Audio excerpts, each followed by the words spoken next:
Yo, what's going on, everybody? Welcome back. It is a brand new episode of Liam's First Look, and you know that this week we're back in the Big Apple. We're in New York. We're going down from the world's most famous arena, Madison Square Garden. It's live. UFC 309, the return of Jon Bones Jones, one of the best New Yorkers to ever do it. Maybe not outside the cage, but inside the cage. Y'all know what I'm talking about.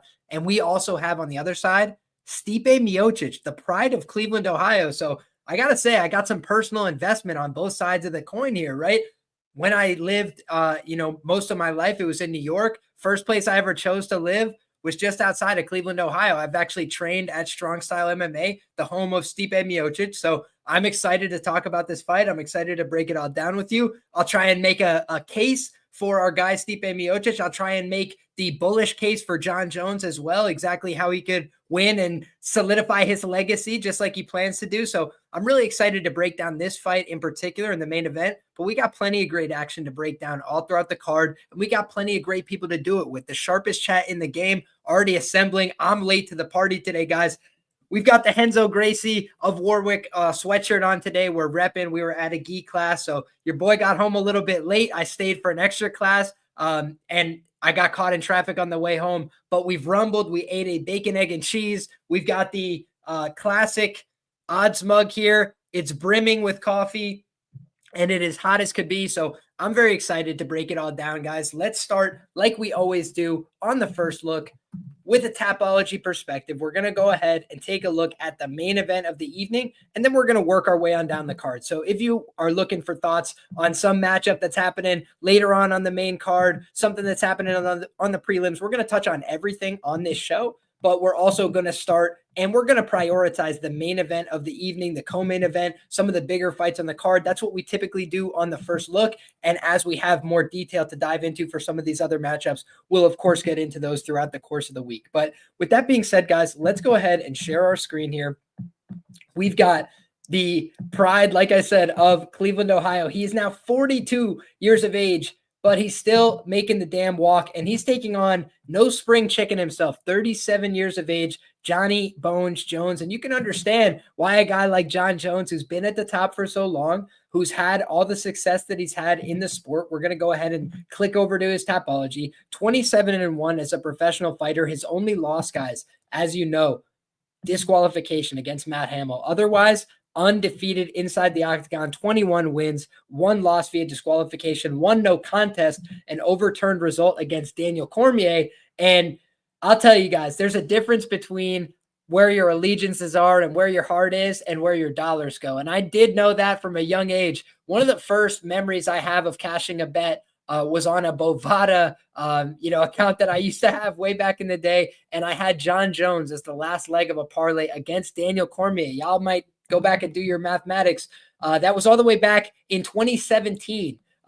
So this is a guy who has not been supremely active, right, in the recent run of his UFC career. We go and look here. July 29th, 2017. That's a day that lives in infamy, guys. He knocked down Daniel Cormier. He finished him. But then what we saw is that, that was the beginning of the end for Jon Jones in terms of him staying active in the UFC, right?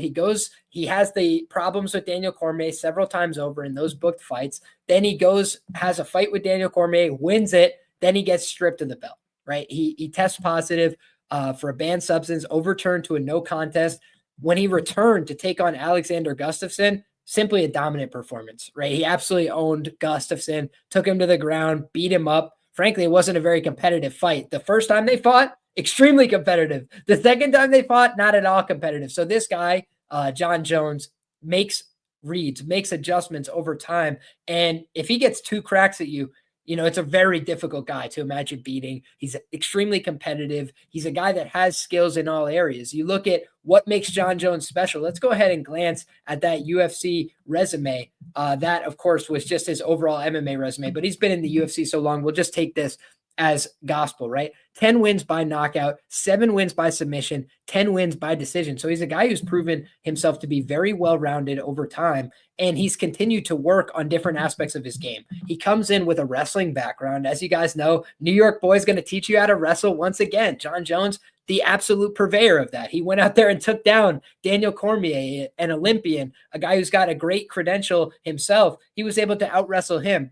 What we've seen is over time, Jon Jones has morphed from a wrestler, from a guy who was a specialist, so to speak, a guy who could take you down, dominate on the ground with his heavy ground and pound, with his ability to submit folks.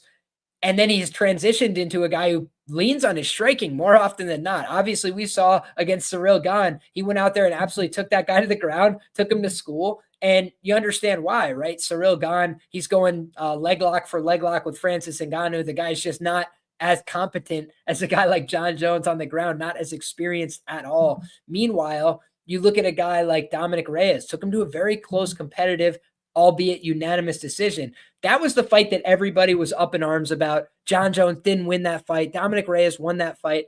And I'll be honest with you guys, even from that time, I thought it was close. I thought it could have went either way. But I truthfully thought that Jon Jones probably won that Reyes fight 48-47. I thought that the eye-catching moments were early. I thought they were for Reyes. But I just thought Jon Jones did enough, and he took over enough over the course of the fight. I thought he did win the later rounds in that contest. But when you look at it, it was close. It was competitive. It wasn't the kind of dominance that you expect from Jon Bones Jones. Then if you look at the Thiago Santos fight, that's the fight that's a little alarming to me, because I thought Jon did lose that fight at the time. It was a split decision. It's the only time a judge has ever scored a fight against Jon Jones was against Thiago Santos. And honestly, I thought that Thiago on one leg kept it very close and competitive. He landed some, pretty solid, striking offerings with his hands, chasing him down, coming forward. And he was doing that on one leg. So it was a little bit alarming there. But if you listen to Jon Jones after, he speaks about the ego. He speaks about why he did it. He said, I wanted to go out there and stand up with this guy. He's a black belt in Muay Thai. I wanted to show that I could go, beat this guy in his own game. If you've watched Jon Jones's career, you know that DC, he prided himself on taking down DC, on showing him that my wrestling's as good as your wrestling. Our guy Vitor Belfort almost broke his arm, right? He had him in all sorts of trouble with that armbar. And so what does Jon do? Not only does he defend the armbar, but then he comes back a few rounds later to take Vitor's arm home with him. Jon is that kind of guy. And when you look at how he, approaches most of his opponents, he's trying to outdo them where they're good. You look back, a guy like Glover Teixeira, another guy who was known for his stand-up at the time, another guy who was known for using his clinch game, being very powerful inside there. Jon Jones instantly off the rip takes an overhook, wrenches it upwards, ruins the guy's shoulder, maybe permanently, and then continues to beat on him about the head, neck, and chest and throw him around in the clinch and dominate him. And I think that Jon, when he's motivated, when he wants to be in there, he's one of the very best fighters in the history of fighting, if not the best, right? He's certainly, distinguished himself from his peers, because a lot of guys have a blip on the radar, right? This guy that they lost to, that guy that they lost to. You could say for Jon Jones, he's had these super close fights, but I do think my guy Jewish Better in the chat says Jon is a winner. He is a winner. Man, you can look through his credentials outside the UFC as well, right? When this guy wrestles, he's hard to beat. When this guy goes and does a grappling match, he's hard to beat. He's just hard to beat anywhere because he's an extremely competitive guy. And I think that for Jon Jones, he's probably a little bit more of a killer than a guy like Stipe Miocic. Truth be told, like Stipe is a fighter's fighter. He'll go out there, swing with anybody. He's not going to feel bad if he puts you down, nothing like that. But Jon Jones enjoys hurting people. Like if you look at this guy, like Jon Jones will break you down over time. He will try and torture you, punish you, beat you where you're good. All these different things psychologically tries to break people down. And I do think that, a lot of guys fought Jon Jones and they were never the same. Or they certainly weren't able to, have that same level of confidence. He takes that away from a lot of guys. And a lot of guys also have admitted they were beat before the fight, right? Like, I just knew I couldn't beat Jon. I knew I couldn't hang with him. He's got that effect on a lot of people. So I want to just quickly shout out to the chat. Shout out to Azure, says smash the like button. Would appreciate that, guys. That's why we had 11, 12 people hanging out, rocking in here, and just 4 likes on the stream before. So I would appreciate if y'all are watching live on YouTube, go ahead and drop a like on the show. It really helps other people find us. Jones is going to be saying night, night, fireman nerd, says peace and love. I mean, I think it's disrespect, the way people are talking about Stipe. And I'll get to that when we're done with the Jon Jones conversation. But I think there's a couple things that, we should talk about when it comes to Jon Jones, right? Number one, in terms of betting commodities, nobody's paid you off really over the years like a Jon Jones, okay? So I'm going to pull off his resume. And obviously, it's a little different when you're dealing with some fighters that are underdogs compared to fighters that are favorites, right? You can get a higher ROI, certainly, when you're betting underdogs. But in terms of just consistency, Floyd Mayweather was a great bet. Why? Not because he was an underdog, right? It's because every time out, he won the fight. So if you just kept betting on this guy, he's going to continue to make money all the time. And then it's like Jon Jones, 11-0 as a favorite is pretty hard to argue with, right? Like the guy just goes out there, returns 30% ROI, and he's never lost, right? Whether it's a close decision, whether he goes out and finishes the guy in the first round, whether it's Anthony Smith and he decides not to take the DQ, like this guy, Jon Jones, gets over the finish line 11 times to 0 in his last 11 runouts in the UFC. That's everything since April, of 2013. I mean, that's really hard to argue with, right? Like you have to say that this guy is among the very best. This guy is typically fighting in title fights, 5-rounders, and he's winning them against the best guys, against former champions. Like how many former champions has he beaten? An incredible amount. So I think that there's a lot to love about Jon Jones coming into this weekend. I think there's a reason why he's a huge favorite, but we also got to give our credit to Stipe. Shout out to our guy Library says, best MC. Thank you very much, my man. Appreciate that. Artem says, what time for you, boss? Right now for me, it is 12:35 a.m. Local time. So we have just gotten into the 13th of November here in the great state of New York. I want to say something real quick, which is a total aside, but your comment for whatever reason, Artem, brought this back to me. Guys, if you are of the praying type, please say a prayer for the town of Greenwood Lake, New York. I do not live there anymore, so this is not a personal appeal for myself. This is for the people that live there. This is for a beautiful town and city that I grew up in. It's a town of, under 3,000 people these days. According to the last census, there's not a lot of people that live there. It's a small town, but it's a beautiful town. And it's a town surrounded by trees on both sides. It's a valley. And there is a fire on one half of that valley that has threatened a lot of people's homes, a lot of people's lives. And, one person has passed away. And they were very young. So it's been a sad story. And I don't mean to bring the vibes down, but I'm asking for prayers. I asked for them earlier on Twitter. If y'all believe, if y'all, get down that way, I'd appreciate the support right now because it's been tough to see, for a lot of people I love, they're struggling right now. So appreciate you guys for the support and shout out to the great state of New York. Tough people. We got our bacon, egg, and cheeses. We got our coffee and we know what time it is. So everybody in New York, shout out to you guys. Shout out to the people in Greenwood Lake. God bless you all and appreciate the prayers from everybody, whether you were on Twitter, on X earlier and you saw that or just now. I posted a video with the footage. It's harrowing stuff. It's scary stuff. And I got friends out there fighting the fires and all this. So I'm just wishing the best for all of them. And God bless you guys for the support. Now, on the other side of things, guys, I've trained at Strong Style MMA in Ohio. So I've got some affinity for our guy, Stipe Miocic. Stipe is a rare breed in fighting, okay? Most guys in fighting are showmen. Like they got into fighting in part because of the art, right? There's martial arts, there's the sport, and then there's the the theatrics. There's all the stuff that comes with it. There's the lifestyle, right? You're talking shit. You're out in Vegas. Like these kind of things that some guys love about fighting, other guys, it's not for them, right? And Stipe Miocic is not a guy who's like, drawing a lot of attention at the gym. He's a family guy. He's a guy that's going about his life. Like he's working at a firehouse. People run into him in Cleveland. It's not like he's walking around with 10 security guards and an entourage or something like this. Like Stipe is that guy. He's a local guy. He's a guy that's very well respected in his community. And he's like the opposite of Jon Jones in a lot of ways, right? Because Jon gets a ton of credit and respect that he deserves, but also he gets, a lot of his flaws kind of whitewashed away. Right. Which is what happens, right? Your talent is directly attributable to what you're able to get away with in life, right? Just look at the NFL or any of these other things. If you make a mistake and you're on the practice squad, you're gone, right? You sleep at the meeting and you're a third stringer. You don't have a job the next morning. Whereas if Tom Brady is asleep at the meeting, they're like, hey, Tom, can we get you a pillow? Is there anything else we could do for you? Because he's the best guy in the room. So it's a little bit different when you're Jon Jones and you're the best fighter of all time.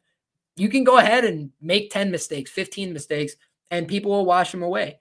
And a guy like Stipe Miocic, he's had a hard route. He's been in the heavyweight division, not light heavyweight. It's a little bit different, a little bit more volatility, right? These guys are swinging leather. And I think, one of the things that's fascinating about Stipe Miocic is his win over Francis Ngannou is like one of the most memory hold results in fighting. And granted, that was all the way back in 2018. But the last time Jon Jones recorded a knockdown in the UFC was 2017, guys. It was against Daniel Cormier. He hit him with that head kick, dropped him. That's the last time he's knocked somebody down in the UFC. Is he still dangerous? Yeah. Do you not want this guy on top of you? 100%. But when you just look, how is he going to get on top? He'd have to wrestle, in my view, because it's very rare that a guy like Stipe gets hurt, buzzed, dropped. It's not impossible, right? I wouldn't rule it out. Jon Jones is still that guy, but he's not been a guy historically who's known for like one stop, hitting power on the feet, right? Hit you with a big shot and you go down. That's kind of rare. He's got head kicks. That's how he put down DC. And he's got heavy ground and pound. That's how he gets a lot of guys out of there on the mat, right? TKO, elbows to the face. Like Jon is brutal with his ground and pound, way ahead of his time. But when you look at, a guy like Stipe, he's typically out there competing pretty well chin for chin with these guys, right? He got clipped by Stefan Struve back in the day. Obviously, that's really not a great look. But if we go back, let's just see when that was. He got clipped by Stefan Struve in 2012. So I think in the year of our Lord 2024, we could go ahead and give our guy Stipe a pass for getting finished 13 years ago. But when you look back, otherwise, Junior Dos Santos, he lost that fight. Watching it live, I thought he won it. I was watching the sport all the way back then, guys, in 2014. I remember watching it live, and I remember thinking to myself, man, I thought Stipe got it done. I didn't expect him to win prior to the fight, and I remember thinking after the fight that he had done enough, and he got jobbed out on the cards. But when they rematched for the title, he put him away and won. So you look at this guy, Stipe Miocic. Let's go ahead and examine the run that got him back into title contention, right? So he loses to Junior Dos Santos. And he had already won a main event against Fabio Maldonado. I watched that one live too. I think I might have been a sophomore in high school back then. So shout out to all you guys that have been watching the UFC for as long as I have. I appreciate the old school fans, and I appreciate everybody who's new as well. I'll try and give you guys some old school perspective.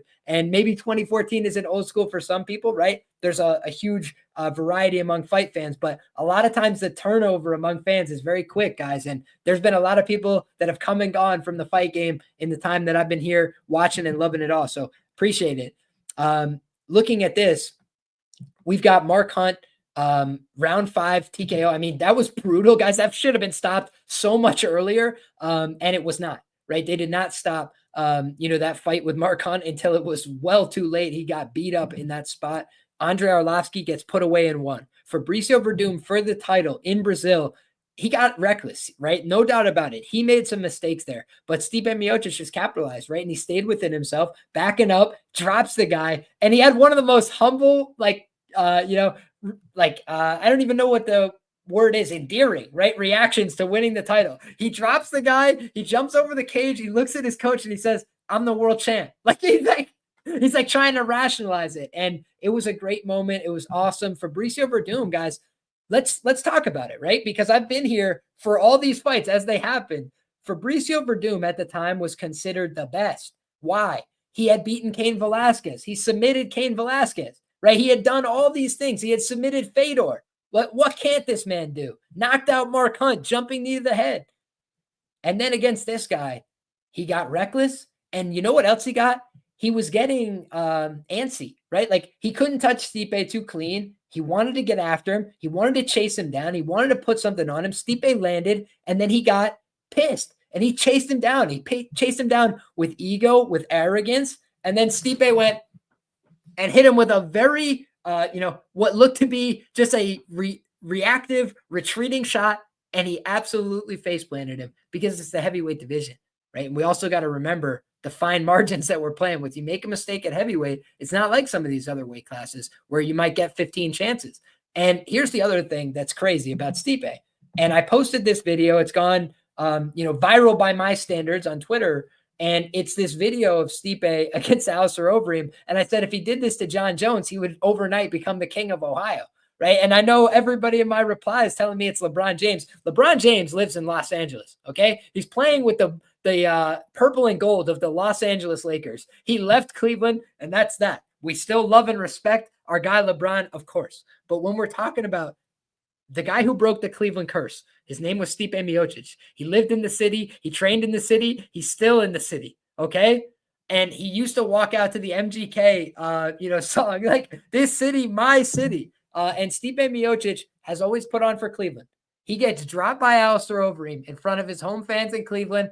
Everything looks like it's about to go sideways. Alistair Overeem, who, by the way, has more submissions on his record by double than Jon Jones, which people won't believe if they haven't been watching the sport for a long time, submitted Vitor Belfort before Jon Jones did, all these things that you want to go through. Like, Alistair Overeem's guillotine was money for a certain time, and he went for that guillotine against Stipe, and Stipe did the right things defensively, passed the guard, stood back up, and then chased him around the octagon, pushed him over, fell on top of him, and killed him. And when you look, I think that a guy like Stipe is a old school, classic, workman-like fighter. There's nothing he does that's super pretty, but he is a tough guy to beat, and that is why he has gotten all these world titles at his house at home, because he's just working man-like confidence. He says, I'm going to go out there. I'm the same old guy. I'm going to go out there and compete. He doesn't get too big for the game. He doesn't overthink it. He just goes out there to try his best, and that's been pretty darn good, right? Francis Ngannou.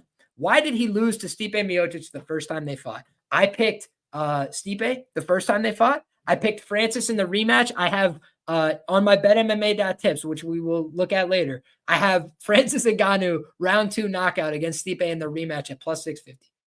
So when you look back, I've had a decent enough read on the Stipe Miocic, where he's at type of deal. What's interesting to me is the first fight with Francis. You had a guy in Francis Ngannou who's already got the championship in his mind. He's back and forth to France. He's like taking flights the week of the fight, and everybody's blowing smoke up his ass, telling him how great he is. And that's not a great position to be in, right? Because he was, high on his own supply. He's feeling like I got it all figured out. And he went out there and he tried to kill Stipe in the first round, and he nearly did, right? Stipe's moving, ducking, dipping, dodging. His face is bleeding, but he just didn't get put away. He hung in there, stayed tough. And then what happened the rest of the fight? Stipe kind of whooped his ass, right? Like made him tired and made him miss and out hustled him and outworked him. That's a lot harder to imagine against Jon Jones, but Francis Ngannou at the time was the top heavyweight in the world, right? The number one guy, the guy that Dana and crew were all picking to beat Stipe. They didn't love Stipe. Why? Because Stipe doesn't care about going to promote your fights. And he's not going to say anything really interesting in an interview. And he does talk like he's kind of got gravel in his mouth. But when you look at what he does in the cage, he's been a world champion time over time. And Junior Dos Santos was a champion. Francis Ngannou was a champion. Alistair Overeem was a champion. Fabricio Verdum was a champion. Andre Arlovski was a champion. Mark Hunt fought for an interim title. He put them all away. He's beating them all. It's like Stipe, he didn't put away Francis. Apologies. He put away everybody else. And by the way, he almost finished Francis too from pure exhaustion. Francis had nothing left, and Stipe barely had anything left because he had dip, dive, ducked, dived, and dodged. He did everything, right? He did the 5 Ds. But when you look back, Stipe is a kind of guy that I don't feel great, saying minus 500 against Stipe Miocic. Like Stipe has been a proven commodity himself. I talked about Jon Jones, 11-0 at the betting window. He has the longest and most prolific win streak as a UFC favorite, right? But now let's go ahead and talk about something else, guys. Let's talk about Stipe Miocic as an underdog, 5-2 for a 92.3% ROI. This guy has the highest ROI of any betting trend on the card. So you got 6-1, you got half dozen of another, right? I got Jon Jones, never lost, 11-0, keeps going out there and winning. And then I've got Stipe Miocic, when he's been an underdog, when he's been counted out of these fights, he's won them more often than not. He's produced. He's made you a shit ton of money. And at 42 years of age, the question is, has the ship sailed, right? Is it already over? Is it too late? Have I missed the boat? And the answer may be yes. But for me, again, when I'm trying to rationalize, how does Jon Jones cover the price? I think there is a world in which he covers the price. How does he do it? For me, it's pretty straightforward. He takes down Stipe Miocic and he finishes him in the first round. You know, like if we see kind of what Daniel Cormier was able to do against Stipe, pick him up over one shoulder, you know, kind of walk him around the octagon a little bit, we definitely know that Jon can take him down. The question for me is, can Jon easily pass his guard, dominate him on the ground, prevent him from getting back up? And can he do it over a sustained period of time if he doesn't finish him by taking him down once? The thing that's tricky about Jon Jones is when he does get on top of people, he is one of the best in the sport with the ground and pound. He is one of these guys that has lethal elbows. He's got the ability to drop punches from the full guard and close the show. So I think that we've seen, you know, Jon Jones, one of the most prolific and effective fighters in the history of the sport. But not 85, 90% against, you know, a guy that 2 years ago, everybody would have said consensus was the best UFC heavyweight. You know, it is a little bit jarring. Now, the other thing I will note is a book that I read early on in my gambling career, The Logic of Sports Betting, talked about when you have unknowns, typically it will push the market closer to 50-50. We've got a 37-year-old and a 42-year-old. You know, in an ideal world, those guys are both probably a little bit past prime. So you say to yourself, we got two guys that are a little bit past their prime. They're fighting in the heavyweight division. We've got a huge sample size of Stipe at heavyweight, albeit a little bit longer ago. And we've got a very small sample size of Jon Jones at heavyweight. So there's not a ton of data to go off of. And then here's the other part. These guys have both been somewhat inactive over the last few years. I would say that the Cormier performances from Stipe Miocic were very, very good. And the most recent Ngannou performance left a lot to be desired, right? He kind of looked athletically like a shell of himself. But how much of that was Francis being more confident, being ready for the rematch, being the younger, more athletic guy, and taking advantage of it? And so you have Jon Jones, you know, a guy who, not the picture of consistency in terms of work ethic, right? Not the picture of consistency in terms of health, safety, participation in the sport, any of these things. So he was very much ahead of his peers for a long portion of his career, and that could still be the case. But at 37 years of age, how much of his athletic, you know, advantage has faded away with time, with injuries, right? One thing that hasn't been talked about much in any media I've consumed is the fact that Jon Jones is the one who postponed this fight, right? Stipe Miocic was ready to go. Jon Jones got injured, wrestling Dante Mays of all people. And, you know, that's the reason why we're one calendar year later, essentially, on trying to run this one forward. And so they clearly wanted to set up Jon with a big fight in New York and do it against Stipe, give him a chance at a huge legacy spot. But now Jon is 1 year older, just like Stipe, and he's coming off of a shoulder problem, I believe it was. So I just don't know what I'm getting on the Jon Jones side. I know I'm getting a great fighter. I know I'm getting the guy who's supposed to win. Minus 200, minus 300. Okay, 70%. Like, you could get me to certain you know, indications where I don't feel like it's jarring, but I do think plus 500 Stipe Miocic, like if the guy is not completely physically shot, then I do think he's going to probably compete closer than that. You know, Jon definitely has the upside when the fight's on the ground. When the fight's on the feet, I would give Jon, you know, 60 to 70%. I can't make him a massive favorite, I don't think, over Stipe on the feet. He doesn't throw a tremendous amount of volume. He does have good kicks, so he would be the much more varied striker. But Stipe, pretty meat and potatoes, pretty effective though, right? He just rips to the body, rips to the head, tries to touch people with the jab, keep people back, make some adjustments mid-fight. It just doesn't seem to me like if this is a fight that plays out for longer than 10 minutes, it's a blowout. And maybe I'm wrong about that fact, but that's kind of how I see it. Bailey says Jon Jones in round 1 or 2, minus 160. That's certainly a way to buy down off that minus 500, right? And I think that if he's covering his favorite price tag, that's probably what happens. For me, I like to see Jones chipping away and eventually killing the leg, getting a finish as early as round 3. I can understand where you're coming from. What's good, Liam? Between Bones and Stipe, nearly 2,000 days between fights together. That's a great note. JP, Sawbuck MMA. Shout out to you, my man. Great stuff. Always appreciate the breakdowns. Loquacious. I appreciate you, my man. Thank you, Cole. Question is, how well does Stipe do in the clinch, especially if he had Jones held up against the cage? I think that's an interesting question. People do forget Stipe is a former college wrestler, former college baseball player. He's a good athlete in his own right. How much is he working on that in the training room? I do wonder, because he's worked a lot on, using his distance, using his boxing. He's very competitive at those ranges with most guys in the heavyweight division. But Jon Jones is also interesting with the hand traps. He kind of forces guys to clinch up a little bit. I think I favor Jones in the clinch, but I do think Stipe can compete there. And I think that's a great question, Matlock. That's something I'm going to focus on in my tape study as well. Our guy, Tristan, says heavyweight is a different animal, 100%. Big risk. Shout out to the firemen and women putting out the flames in New York. Thank you for that. Sending love from Nassau County. Shout out to you, DCOT. My guy says the writers would never let Jon Jones lose here. Who knows, man? If Stipe lands clean, the arena lights will shut off. That sounds about right. Thank you guys very much for all the prayers and the kind words, guys. If Stipe can close the gap and press Jones against the cage, clinch breaks are going to be massive for Stipe. Yeah, I mean, Stipe does have real sneaky power. I think DC kind of underrated him because he knocked him out in the first fight. But if you guys go back and watch, he had just fought Francis Ngannou. Then he fights DC, and DC hit him with like a big clinch breaking right hand. And then in the rematch, there was not many opportunities for that. And Stipe made him pay, man. Put him down, did a dance over his grave. That was one of the cooler moments. I'm a DC fan, but that was a cool moment because he was disrespecting Stipe a little bit. He got humbled. Let's see what's next. Greenbelt Warrior says, Stipe has shown the ability to make in-fight adjustments. Agreed.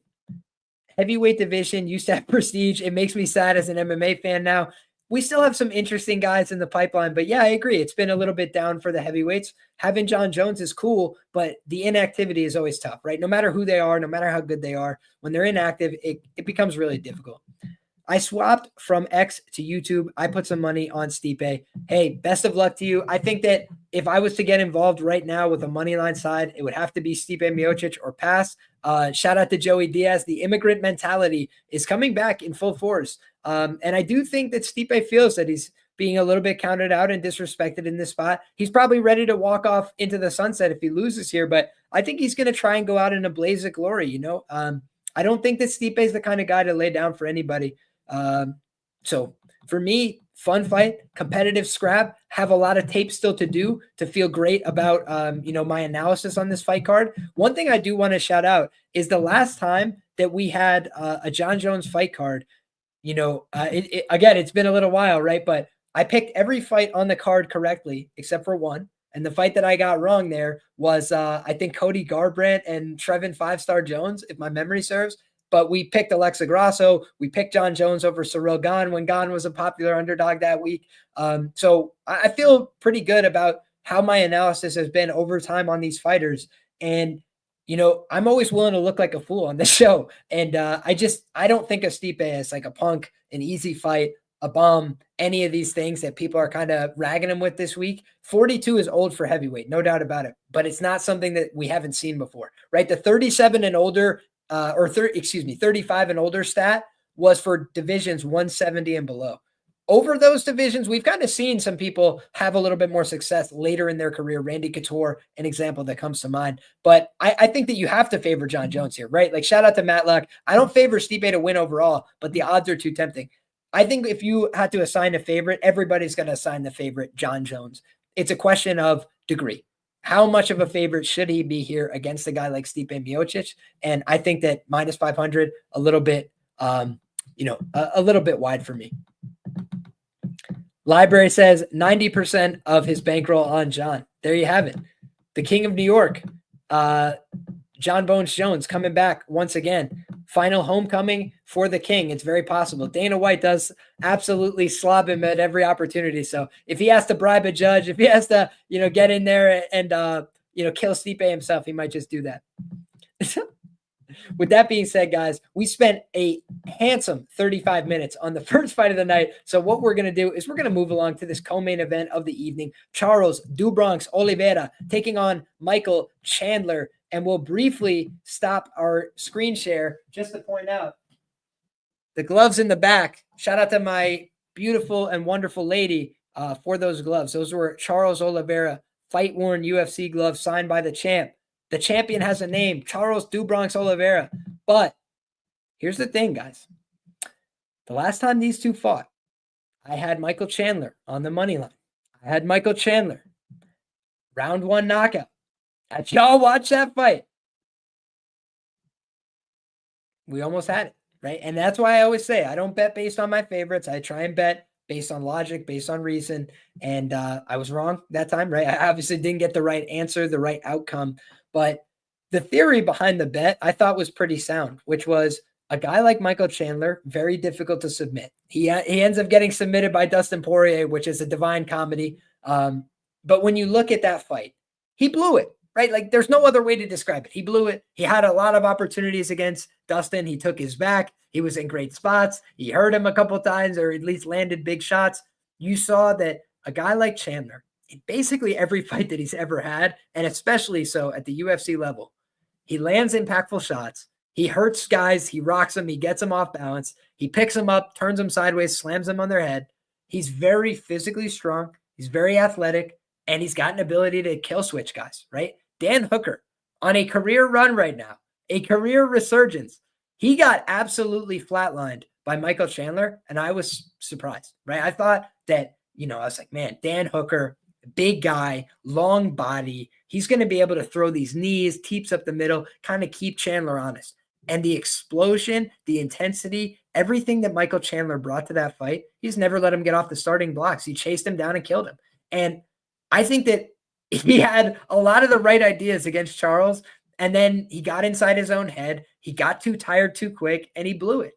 And when you think about the way, I want to just say shout out to Azure. You are like family, Liam. I feel blessed. Just 3.5 years as an MMA fan, I have the privilege to learn from you. You're far too kind. Thank you so much for being here. Your family too. Appreciate you very much, Azure. Appreciate the kind words. We're always here to try and help out, and we're learning together in real time. And with that being said, back to this fight, guys. Charles Oliveira, Michael Chandler. What do I see here? I want to bring up something that I made the last time these guys fought. Okay, so I'm going to share this on the screen. And here we go. Let's see. So we've got the written breakdown. And I'm going to share this. So when I made my line for this fight, I thought that Michael Chandler should be favored at the time that it was booked. And obviously, I was still new to my handicapping career, so you guys can critique my stuff any which way you want. But when you look at it, this is how I had seen it myself, and I had a couple different bets there. I had Michael Chandler on the money line. I had the fight does not start round 4. That was sharp. I had Chandler wins in round 1 at plus 700 and Chandler KO 2 at plus 1100, right? And he ends up getting knocked out in round 2. But here was my thoughts on the matchup at the time. I thought it was a great matchup. And I thought that when you look at a guy like Michael Chandler, patiently waiting for the right opportunity, right? Ironic, because the guy's still been patiently waiting for this opportunity to fight Conor McGregor.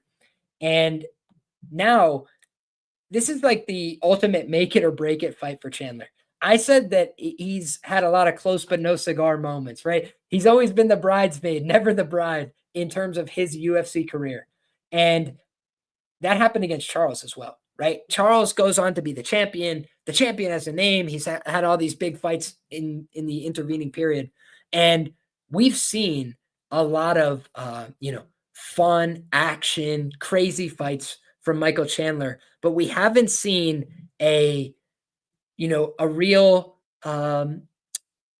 demonstration of his skills. Because if you look, I could just tell you guys, if you go back and watch what we've seen from a guy like Michael Chandler in Bellator, he was a different fighter, right? He would be a little more tactical. When he couldn't finish you early, he'd take people down, he'd hold them down, head in the center of the chest, hold them down, just like grinding style wrestling. And he would look tired while doing it, but he could do it for the 5 rounds if he needed to. And against Charles, what Charles brings to the table, what makes him so dangerous is this guy can simply generate offense from every position, whether you're on the feet, whether you're on the mat, whether he's on top position, whether he's on bottom position. He's extremely dangerous from everywhere. And I think that what happened to Michael Chandler, I thought he would be able to defend the rear naked choke series, right? If you look, Charles Oliveira's best series is the rear naked chokes. He's good at everything, but his best series is it's the highest percentage choke in all of MMA, jiu-jitsu, whatever you want to call it. And when you look at a guy like Michael Chandler, what has been so impressive about his career is several guys have taken his back and he's able to either get a 2-on-1 on the baseball back grip, pull it over the top, not let them get the choke in and then turn in, or just to use his insane physicality and turn in on body triangles, turn in on what appears to be, locked in holds. And then he's on top of somebody again, facing down on them, and it's hard for them to deal with. And if you look back, he did show the defensive jiu-jitsu that I talked about, but it spent a lot of energy. He was in panic stations. He was in a lot of dangerous positions early. And I think that if Michael Chandler wants to beat Charles Oliveira, it's a pretty straightforward fight that he has to fight. You cannot get into unwarranted grappling exchanges with the guy. You need to try and have a tactical fight with him. He could either go out there and knock him out, which is possible. He showed that in the last fight, right, when he dropped him badly. Or you need to extend him to a decision. You need to bring Charles to a 15-minute decision. Arman Tsarukyan was closer to being finished than Charles Oliveira when they fought, in my humble opinion, right? Like if you just said who was closer to being finished at any point, it was Arman. But who's got the next title shot? And who's the guy that moved on, survived in advance? It was Arman Tsarukyan. And you could say Arman did everything right positionally. He got to the right spots. One guy lost their trousers, right? It was Arman Tsarukyan. He had to get out of his trousers in order to survive a choke. God bless him for it. Right? He wanted to win. He didn't give up easily. And when you're looking at this matchup, a guy like Michael Chandler, over 15 minutes, if he fights a tactical game plan, which I know is asking a lot, right? If you look at his body of work in the UFC, he's done mostly the opposite. But he's done a lot of interviews this week where he talked about, hey, guys, I know that I have been fighting like an idiot. I've been trying to be a fan favorite. I've been trying to get everybody, off their feet and go out there and do the damn thing and, take big risks and throw big shots and get into these fights. I think in this fight, he's understanding what is on the other side of this for his career. If he wins, it's big fights. It's great opportunities. If he loses, he's an afterthought in the UFC, right? And that's a big drop-off, right? So for Michael Chandler, this fight is everything. The one thing is, I see some people, my guy Hunter in the chat says Islam versus Charles 2 next year. Does Charles want that fight? Like, I don't know. Charles hasn't seemed like a guy who's been really looking for that fight to me. Oh, this is 5-5, says D-Cot. Wow. This is 5-5. So I got to double check that to be sure. Wow. Damn. All right, then that is interesting. And I honestly have to say, I didn't know that, D-Cot. I thought this was 3 5-minute rounds, but it's a co-main event, 5 5-minute rounds. I think that is a little bit better for Oliveira, right? But granted, right? Let's go back and think about this. We've got a guy in Charles Oliveira. When I talk about motivation, the guy's been a champion. He's been at the very top. What is his desire to get back there? I think that's an open question. Some guys find that will to just push through and do it again. But then look at Israel Adesanya against Duplessis in his last fight. A lot of people had a vision of what Adesanya was in their mind. And that same guy, that guy who refused to lose, that guy who said, I'm willing to die in here, that guy wasn't there on that night, right? It was just, it was Israel Adesanya. It wasn't Izzy. It was just the guy, right? It wasn't the aura. It wasn't any of that. It was just the man on the night. And I think that Charles Oliveira, huge aura fighter, awesome guy, was on the hottest run basically in lightweight history for a little while, right? He's certainly one of them. We go back and look at his record, 34-10 in professional mixed martial arts, incredible record, 22-10 in the UFC. But last couple of fights, Arman Tsarukyan loses a split decision. Tough one, right? I thought that fight could have went his way, honestly. On the night, I thought it could have went his way. And it didn't. Then you look at the Beneil Dariush fight. I mean, sensational, right? A great fight. He was in some trouble early, got taken down, got put in some spots. But ultimately, we just saw Charles had the resolve, got back up, landed the huge head kick, got on top, and Beneil just had nothing for him at that stage. Then you look at Islam Makhachev. Not a very competitive fight. At the time, I dumped a bet online account balance on that. I was like, and again, I got the Charles gloves. I'm a Charles fan. I'm certified Charles fan. I love the guy. But I thought that was a horrible matchup. When you got a guy like Islam, very strong, very technical, doesn't make any mistakes really on the mat. And that is where Charles typically capitalizes on guys that wrestle, right? Arman gave him more opportunities, certainly, on the mat than a guy like Islam. Islam's just too controlled, too tight, too strong. And then on the feet, he's also very sound, and he was able to land some good shots on Charles. Oh, excuse me. So what do I think? I think in this kind of fight, both these guys deserve a ton of credit and respect, right? They're both getting back in there for a rematch. And what does Charles Oliveira have to gain? This is the question I always ask. You guys have said maybe he gets back in the title opportunity. Maybe. I think he's certainly behind Arman, right? So Arman's going to get the next shot. Maybe he gets another shot after that. Maybe if Arman beats Islam, he gets his rematch with Arman for the title. Like, maybe these are some things that we could envision happening. But I also think on the other side, if Michael Chandler is coming off of a loss to Charles Oliveira, he's probably out of the Conor McGregor sweepstakes, right? I think that Conor McGregor typically not looking for, somebody just coming off of a loss. Shout out to Matlock as well. Likes the Ali Frazier poster in the background. We got some cool ones here. Also, what else do we got? We got Cormier Miocic. Cormier Miocic too. Y'all must have forgot about Stipe. Y'all really must have forgot about Stipe. I did not. We got him up on the poster. So shout out to you, man. I think that, full screen the camera. You're a genius. Thank you. Yeah. We got Cormier Miocic on the wall. We got Rousey Carmouche up on the wall. We got Ali Frazier on the wall. We got Ali Liston up behind us as well. So a lot of great stuff. And I'll tell you guys, there's going to be a brand new banner here, right? We got the coffee and jiu-jitsu, absolutely perfect. But we're going to be figuring out a new configuration because I just got a brand new banner from my guy, Raf. So I'm excited to show you guys that. A lot of great changes coming to the background of the studio, but we're always going to keep the fight stuff. You know that that's where we rock first and foremost. So shout out to you guys. Thank you all for the support. And let's give some closing thoughts on this co-main event, okay? So I'll just be honest with you guys.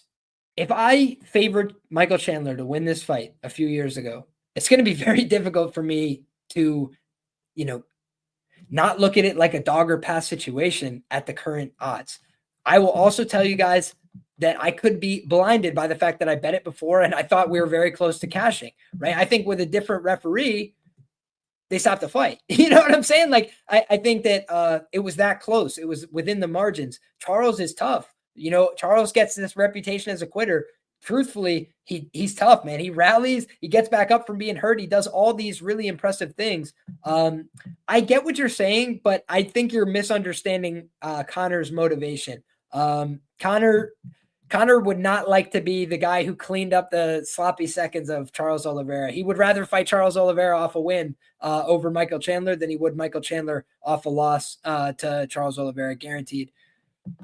One thing about Chandler, he was saying he prepped to 170 and then had to make the change. Weight cut's going to be shit. Obviously, he's a pro, knows what he's doing, but age and going back down. That's a great point and an interesting one. I did actually post maybe a week ago that I thought that Michael Chandler already looked pretty gaunt. He's a big guy to make 155, period. And we know that Charles has literally missed weight for title fights before. So it's like both these guys, I do think could make a mistake on the scale, that type of thing. Maybe it's worth watching the weigh-in for this one. But in any case, we had a fight that played out that I thought looked on the night like a 50-50 fight, right? Where you'd say maybe based on cardio, maybe based on the fact that he's really dangerous as a submission hunter, you'd favor Charles, right? Like maybe I was wrong in my initial cap. Maybe I should have made Charles a 60% favorite, minus 150. But I don't know. I don't know that I agree that Charles should be minus 250 when we've seen him get dropped in many of his fights. We've seen him get grounded and controlled in some of these fights as well. I think that this is an interesting fight. And again, two guys that I like and respect. If I had to say who I like more, Charles Oliveira infinitely, right? Like who would I rather hang out with? Charles Oliveira. I think Mike Chandler's fine. He's some people's cup of tea. I think he's all right. But in terms of just the matchup, again, a few years back, I think if you had booked this fight, it would have been a pick'em. And now you're looking at, one guy who's been on a great run, got a lot of respect, got a lot of big wins, and maybe his motivation isn't the same. And I think that for a guy like Charles, he's got everything. He's got the titles. He's got the recognition. He's got the bonuses. He's got the money. Like, I don't know what he really needs anymore out of the fight game, except that he loves doing it. But he's coming off of, 2 losses in his last 3 fights. He hasn't been aces lately, and he's been fighting the best guys, but I think you could give a lot of the same credit to Chandler. I mean, Chandler went out there and he fought, Dustin Poirier. Dustin Poirier is a top guy, a guy who was just fighting for the title. He beat Tony Ferguson. What do you really make of that? But he fought very close with Justin Gaethje. And again, he fought like a bonehead, right? Just let that fight slip through his fingers. Gaethje seemed like a fight that he could have won. He hurt Gaethje so bad. He had Gaethje, off in cyberspace for a second. The thing I don't like about Chandler is his negative fight IQ. But the thing I do like about Chandler is the fact that he's talking this week like he's going to try and fight with a tactical, smart game plan. So how much can you believe fighters? Only as far as you could throw them. But I think that this is a fun fight, a worthwhile rematch. And, I'll just say this. There's been a couple of UFC champions like Benson Henderson, they got put in the absolute box by Michael Chandler. So we got to remember Michael Chandler's a spark plug. He's got power in his hands. And don't be too surprised if he's able to put those hands on Charles, because Charles, for as much as I love him, part of his style is an upright striker who walks into the pocket and takes a lot of risks. So, all righty, guys. Next up, let's talk about this featured bout. We've got Donald Trump's favorite fighter, and I half kid, but I bring this up because Trump has basically said he's going to try and be in the building, and he told his golfing buddy, Bo Nickal, that he would be there to watch him. Bo Nickal is one of the very best wrestlers from Penn State in the last, 10 years, and Penn State is a dynasty wrestling program right now.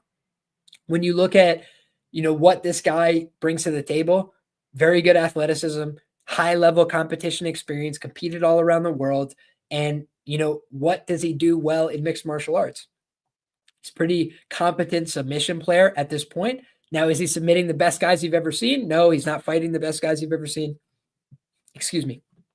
But I've watched Bo Nickal compete against black belts. I have notes of him competing against these guys. So I think that when you look at Bo Nickal in this fight, the things that he doesn't have that Paul Craig has is a black belt in Brazilian Jiu-Jitsu, a lot of UFC experience, and a lot of MMA experience. I think what he does have is better athleticism, more power in his striking, more natural athletic ability, and way better wrestling. So it's an interesting contest insofar as if Bo wrestles, it could be dicey in my view. Like, I think he could get into a weird, scramble. He could get into a triangle. He could get into an armbar. That is the Paul Craig specialty, right? He's a guard specialist. But aside from that, I think if Bo decides to sprawl, brawl, keep this upright, he's going to knock him the fuck out. And I don't mean that to be dismissive of Paul. I just think Paul made a really bad decision to move down to 185 at the end of the day. When you look at what made Paul Craig, and shout out to Paul Craig, by the way, we're going to make sure we enunciate the Craig for all our Scottish homies out there. But when you look, a guy like Paul, he had an advantage over a lot of light heavyweights who are slow, who are plotting, and who don't know jiu-jitsu, right? Like a lot of guys in the light heavyweight division, the average light heavyweight guard game isn't very sophisticated. So when you're Paul Craig and you have a very good black belt and you have a very good understanding of positions, you're going to turn some guy's shoulder out. You're going to break Jamal Hill's arm. You're going to tap out a Magomed Ankalaev because the Russian mob paid him off. All these different things, right? You're going to have some moments of success. But when he moved down to middleweight, I just haven't seen it from Paul. Like I think the average grappling at middleweight is way better than the average grappling at light heavyweight. And that's been borne out. Paul's not systemically out grappling guys. Sometimes he's getting out grappled, and unless he's able to pace these guys, he could be out physical. He could be out, he could be dominated on the mat. I mean, just look at Volkan Ozdemir, right? Basically just decided to separate whenever he wanted to, and controlled Paul pretty, rudimentary. So that was what sent him down. He got brutally finished by Johnny Walker.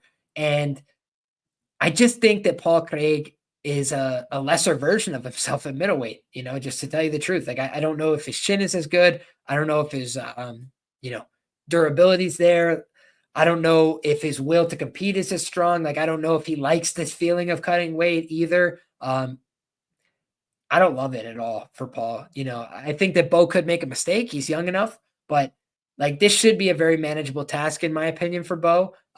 It's an interesting fight again for the reasons I mentioned, the jiu-jitsu pedigree, but I have a feeling Bo Nickal's going to knock this guy out and point to Donald Trump and give him a big thumbs up and a smile and all this stuff. So, I understand the people that want to take, Paul Craig by submission here. I've definitely bet Paul Craig by submission many times throughout his career, but I don't know if this is the time. And the other thing I will mention, guys, always bet the ITD with Paul Craig if you can instead of the sub. Why? Because they never give him much of a chance to win by knockout. And when you're looking at how the pricing would work, I did one time lose a bet, I believe, on Paul Craig by sub against Jamal Hill, and he snapped his arm in half.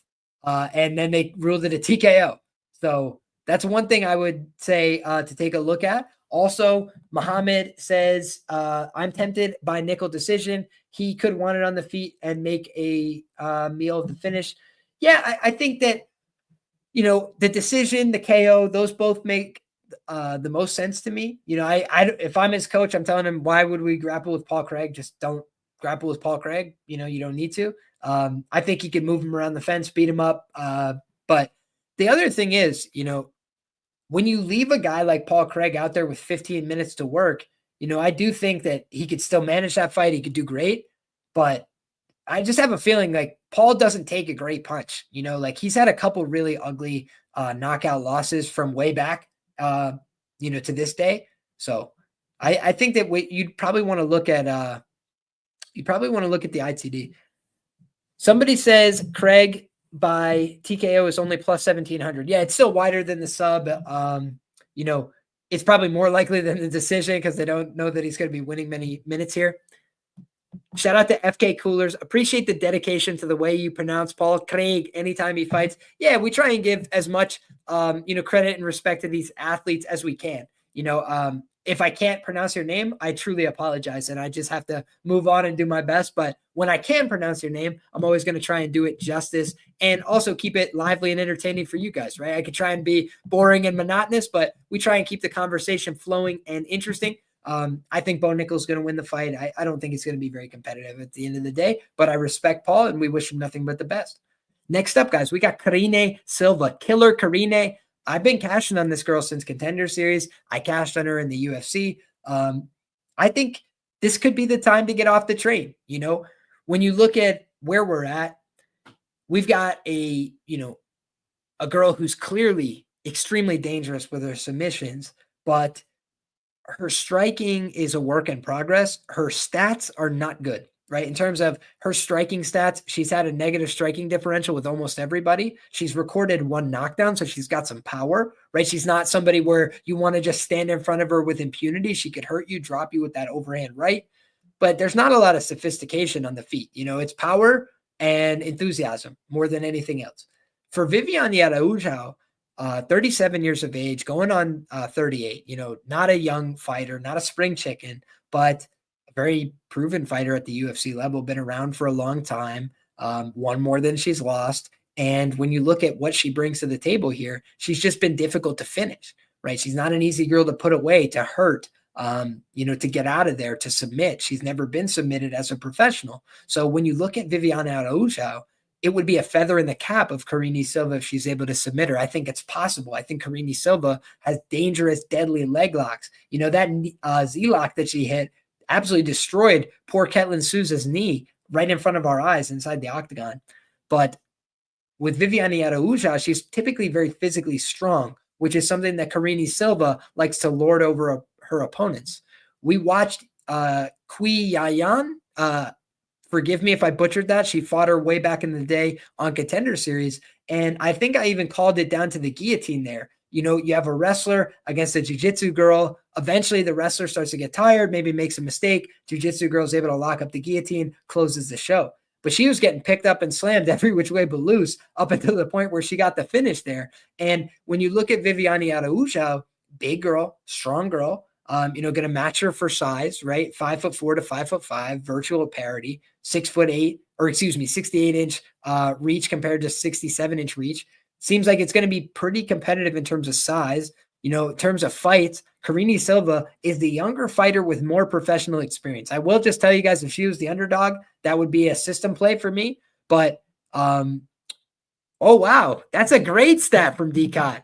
The last two MSG cards, 281 and 295, both main cards went 5 of 5 on finish.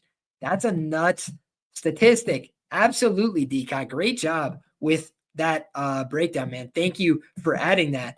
And this is on the main card. If it's going to be finished, I think more often than not, it's going to be Karine Silva. But certainly the other thing I would look at is Karine Silva, I think, is most dangerous in the first 2 rounds. I don't think she completely falls off in round 3, but I think she's a little front loaded. I think she's a girl that likes to get the submissions when people are dry, when people are let's say maybe a little bit underprepared or they're a little bit aggressive. And I think that what we've seen is, last time out, Ariane Lipski is a finishable fighter, right? We saw that in her subsequent performance. She wasn't able to put her away. And Viviane Araujo has not been a prolific finisher at all. But one thing she has done that I thought was interesting, I went back and looked at the stats. Viviane Araujo has conceded no submission attempts in her UFC career. Nobody's even attempted a submission on her because she's never let them. She fought Amanda Ribas. She's fought a couple girls. A couple girls have had takedowns. She has been the one that recorded submission attempts against all of her UFC opponents. So I think that you look at Karine Silva as a deserved favorite here. But again, I think it's a little price prohibitive. I think that, Karine Silva at a minus 150, minus 175, maybe minus 200. Okay. Minus 300, that does seem to be getting a little bit out over our skis. Shout out to Greenbelt Warrior in the chat, says to double down on Nickal, they're bringing the old UFC gloves back from before June. That is something where I saw it right before I got on the air. I mentioned it in Patreon earlier. Somebody had mentioned it to me. There's a new fight that was added to this card. I don't even know if it's on Tapology yet. Let me see. I'm scrolling through Tapology. Has this been announced yet? No, it hasn't been announced, guys. On Tapology, but I saw that David Onama had an opponent announced for this weekend. So that is something that is a random curveball that we've been thrown, I believe, midweek. I saw that on Instagram. If I'm bugging, let me know in the comments, but I'm 98% sure that I saw a fight announcement for David Onama. Let's see if I can pull this up and we'll do a little breaking news in real time, because I don't even think that this is on I don't think this is on Tapology yet. Let's go ahead and see. Yeah, here we go, guys. Here we go. So I'm about to share this tab with you. El Charo Negro, I think that's it. El Charo Negro is taking his talents to the octagon, guys. He's debuting at UFC 309 against David Onama. So before you ask, no, I don't know who this person is. No, I am not familiar with their game. But Roberto Romero, shout out to Matlock Fight Talk in the chat, says that is his name. I am not super familiar with this gentleman, so I will have to watch his tape and then get back to you guys on that. But always exciting to know that we're getting another fight the week of the fight, right? So often we see a fight get pulled, we see a fight get canceled. Very rare to see a late week addition to the fight card. So love to see that. David Onama obviously was supposed to be on the fight card, had a canceled bout against Lucas Almeida in steps our friend Romero, and we're off to the races. But with that being said, guys, I think that Karine Silva, if the fight ends inside the distance, probably gets it done. I think if it goes to the cards, we're looking at a very close competitive decision between these two, and it could be parlay booster territory. I think Karine Silva is somebody they're trying to build in the UFC. I think they're trying to put her in the right positions, the right situations, but this is kind of where the rubber meets the road, right? She's taken a step up in competition. She should have the advantage as the younger fighter who's a little bit more dangerous. Certainly a lot more dangerous, but you look at Vivi, she's just been a tough, solid vet, typically going to close decisions with good fighters. And that's the kind of thing that makes you a little bit worried about one of these younger women on the come up that just went to a competitive decision in her last fight, and she got the win, but that was against a lower tier opponent relative, I think, to Viviane Araujo. Next up, guys, we've got a fighting nerd on the main card. This is rounding out our main card. We've got James Llontop taking on Mauricio Ruffy, one shot from the Fighting Nerds. And the Fighting Nerds have been absolute aces lately. They have been on fire. Carlos Prates, one and done against Neil Magny in the main event last week. I think that when you look at these guys as a whole, great team, great gym, powerful, striking. The grappling level is high among the gym overall, but they all have different styles, right? Carlos Prates, Brazilian Jiu-Jitsu black belt. He's got Muay Thai tatted across the chest. He goes out there to kill everybody. Mauricio Ruffy, right? He comes from the Fighting Nerds, the Brazilians. They got all the glasses and all this stuff. But this guy goes out there to kill people, right? Like this guy is going out there extremely violent with his strikes.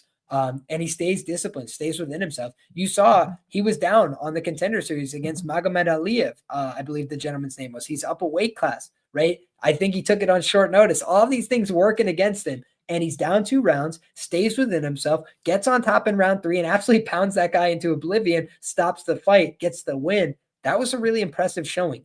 Against Jamie Mullarkey, I'll just tell you guys, Jamie Mullarkey is no good, right? In terms of the durability. He could fight okay, but he can't take a shot. So against a guy named One Shot, I thought that was a disaster zone. I picked Ruffy via stoppage in rounds 1 or 2. I think in this fight, you're seeing a Mauricio Ruffy who is fun, dangerous, probably a little bit better put together as a fighter than Llontop. But Llontop isn't a pushover, right? Like he's at a huge plus money price tag here, and he's 0-2 as a UFC underdog, right? He's 0-2 in the UFC overall. Or excuse me, I should say he's 0-2 in the UFC, 0-1 as an underdog. I believe he was favored against Chris Padilla. Let's go back and check that. Minus 450 favorite he was against Chris Padilla, guys, and he got smoked out of there. I was proud of the fact that I wrote up in my breakdown that I thought Chris Padilla would either win via sub in round 1 or maybe get finished later on, right? So I at least gave him some credit, and then he went out there and submitted him in the first round. Padilla took the fight on short notice, and he kind of showed this guy's got a ground liability, frankly. Like if you look at that fight, Padilla's good, man. I don't think there's any doubt about that after how Taco's been performing so far in the UFC. But when we look at Taco, he does have a bunch of losses on his record, right? And, this guy, Llontop, didn't have anything for him in the early going. He was able to jump on his back, get a hold of him, and finish him. Against Slava Claus, he got hurt, he got rocked, he got dropped. There was one point, and I mentioned this on my Twitter account. I encourage you guys to follow me at Liam Picks Fights, because I do try and put out a lot of helpful information over the course of fight week. One of the things I talked about is, with another referee, Llontop might have actually finished Slava Claus. If you look at that fight, Slava, he gets buzzed, and then he also got poked in the eye, allegedly, right? And I'd have to see a replay in slow motion and all this stuff. But he claims an eye poke. I believe him, right? He's been in striking sports for a long time. I believe him. But he gets hit with the eye poke, and he starts calling for the eye poke. And the referee doesn't answer, doesn't respond, doesn't say all right, stop. He just lets them keep fighting on. So then Llontop drops Slava, and then he then intervenes about the eye poke. I was like, wait a second. I was like, you just didn't acknowledge the eye poke before. And then as soon as it matters, right, and the guy gets dropped and he's going for a finish, you take it away from him. It made no sense to me. So Chris Ione doing Chris Ione things, absolutely awful refereeing. And now, he's taking on Ruffy for potentially his UFC career. He's coming off 2 losses. He beat Malik Lewis on the Contender Series. Didn't really blow your hair back. He had double the professional experience. So I think that Ruffy is probably the real deal Holyfield. I think he's going to win a lot of fights in the UFC. I do think he's taking on a pretty motivated guy here in Llontop who needs this win. So that's always something that I don't love from a motivation standpoint. The other thing is just like, is it a market overcorrection based on the fact that these fighting nerds guys have been doing so well in the UFC? I think it is. Caio Araujo is the most well-rounded fighting nerd of the bunch, in my humble opinion. And the guy, I don't know if he's ever closed more than a minus 500. Let me go check BetMMA and see if I could figure this out. Because a guy like Caio Araujo, let's see if we can find this. So we've got Fight Night Araujo. That's what I'm looking for here. I'm on BetMMA.tips. Cannonier versus Araujo. We've already found it. Bingo. All right, here we go. How about this? Let's try this on for size, guys. The biggest favorite ever that we've seen from Caio Araujo was minus 526. Why do I bring that up? Because Caio Araujo, the captain of the Fighting Nerds, he is a wrestling and grappling archetype, right? His wrestling is still a work in progress, let's say. It's good. It could be a little bit better, but the grappling is sensational. When he gets a hold of guys, they're typically stuck. So that's a really good style for winning fights. And, minus 450 against Jesse Murray on Contender Series, minus 526 against Paul Craig. That's the biggest favorite this guy Caio Araujo's ever been. And he's getting close to a title shot in the middleweight division. So it is a little bit presumptuous of a line for Ruffy. Now, do I think he should be a heavy favorite here? I do. I do think Llontop is, swimming up a creek here, right? But he's not a guy that doesn't offer some skills. Let's go look at UFC stats and see how many strikes he's landed in his last couple fights. So if you look, Llontop really mitigated the volume from Malik Lewis. He landed 2 knockdowns to 0, 74 significant strikes to 29, only gave up 2 takedowns. He gave up 3 takedowns against Padilla, and on that third one, he got submitted via rear naked choke, gave up the fight. He went 93-96 with Slava Claus in track to a split decision. So I don't think of Slava Claus very highly, right? Like, I think if you put Slava Claus out there with Ruffy would, probably knock him out, honestly. But I also think there's a decent chance, a non-zero chance that Ruffy could just take him down and submit it, right? Like, Ruffy doesn't show off a ground game because he's a violent son of a bitch and he likes getting in a fight. But I do think he has a ground game. I think he's probably the superior ground player of these two. And when I look at the fight, I think Ruffy should be favored. But I just think that I give some credence to a guy like Llontop being able to go out there and compete, throw some shots. I think Llontop would be relying on, a doctor stoppage, close decision. He's probably running into some thin margins here, but just Ruffy was having some competitive moments on the feet with a guy like Jamie Malarkey. And I think that he looked good. He absolutely styled on Jamie before all was said and done.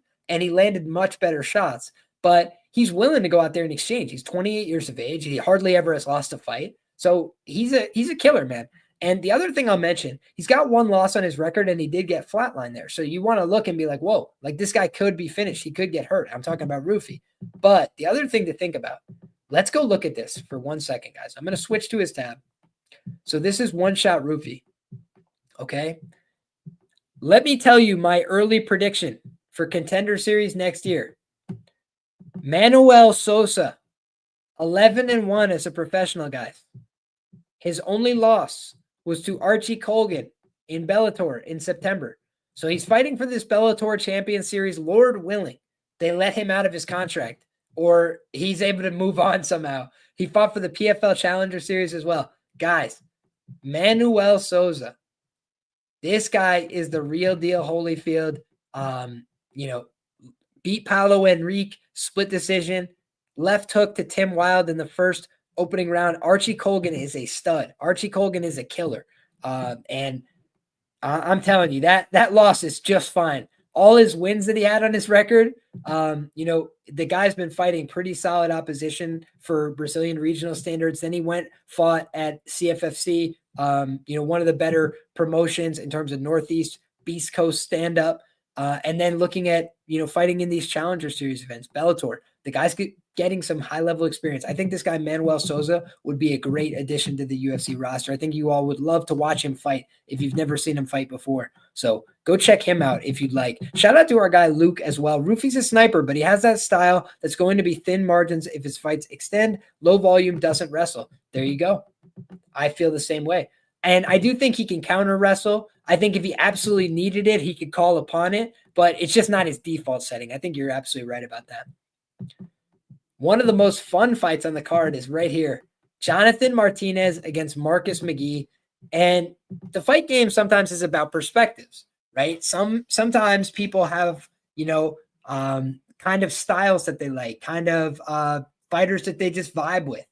I like Marcus McGhee. He's fun. He comes into the UFC. He's on a skateboard. He's chilling. He's gardening. He's, playing video games, smoking some reefer, and then he absolutely kills people when he's in the octagon, right? Like the guy has a fun style for fighting where he's hurting guys, he's doing fun stuff, but it's all not, janky bullshit either. Like he's making it work. He's making it be very effective. Spinning kicks to the body, punches upstairs, finding huge, impactful strikes, stepping in and out of the pocket. And he's a gentleman about it all. Right? He went out there against JP Buys. He had JP Buys on the ropes. And instead of sending JP Buys to the 10th layer of hell, he just let him off the hook. He looked at the referee like, bro, don't make me do this to him. And the referee was like, you're right. And then they just called it even, right? You look at how Marcus McGhee, went out there, right? This guy put Gaston Bolaños through the ringer, guys. We just saw what Gaston's capable of when he's not out there against Marcus, right? And obviously Cortavius was a more manageable task at the time, right? A little, earlier on in his development. You look at this guy, Marcus McGhee, he was plastering him with shots to the head, to the body, hurting him. And eventually, it was a savage finish, right? Like he hits Gaston really hard, looks at the referee like, should I stop? And Gaston basically looks at him like offended. Like he's like, come on, man, keep fighting with me. I want to keep fighting. And Marcus is like, okay, brother, if you say so. And he kept throwing and he absolutely murked him again. So I was just like, this guy, Marcus McGhee, is a killer. He's a very calm guy in the fire. That's something I look for, and I think that he's pretty well-rounded. Now, is his grappling up to snuff? I do think eventually he will be found out on the mat in the UFC. I don't think he's a bad grappler, but we've seen him submitted in the past.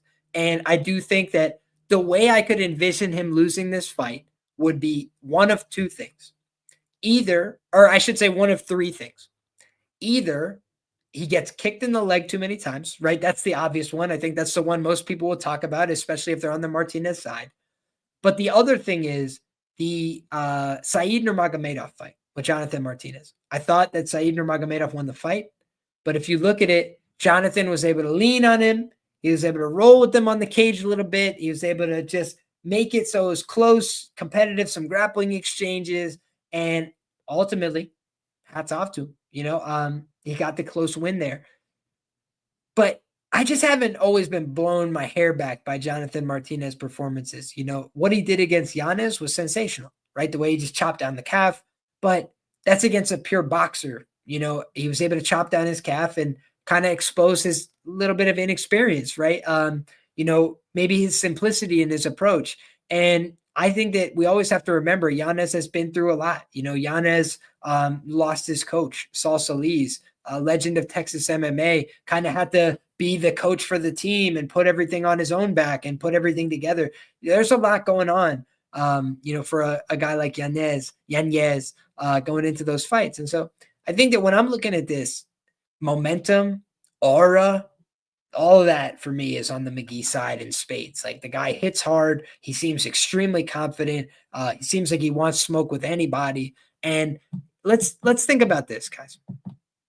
Jonathan Martinez He's the younger fighter. He's the more experienced UFC fighter. I'll always try and paint the bullish case for both guys, right? To give a reason why both guys could win.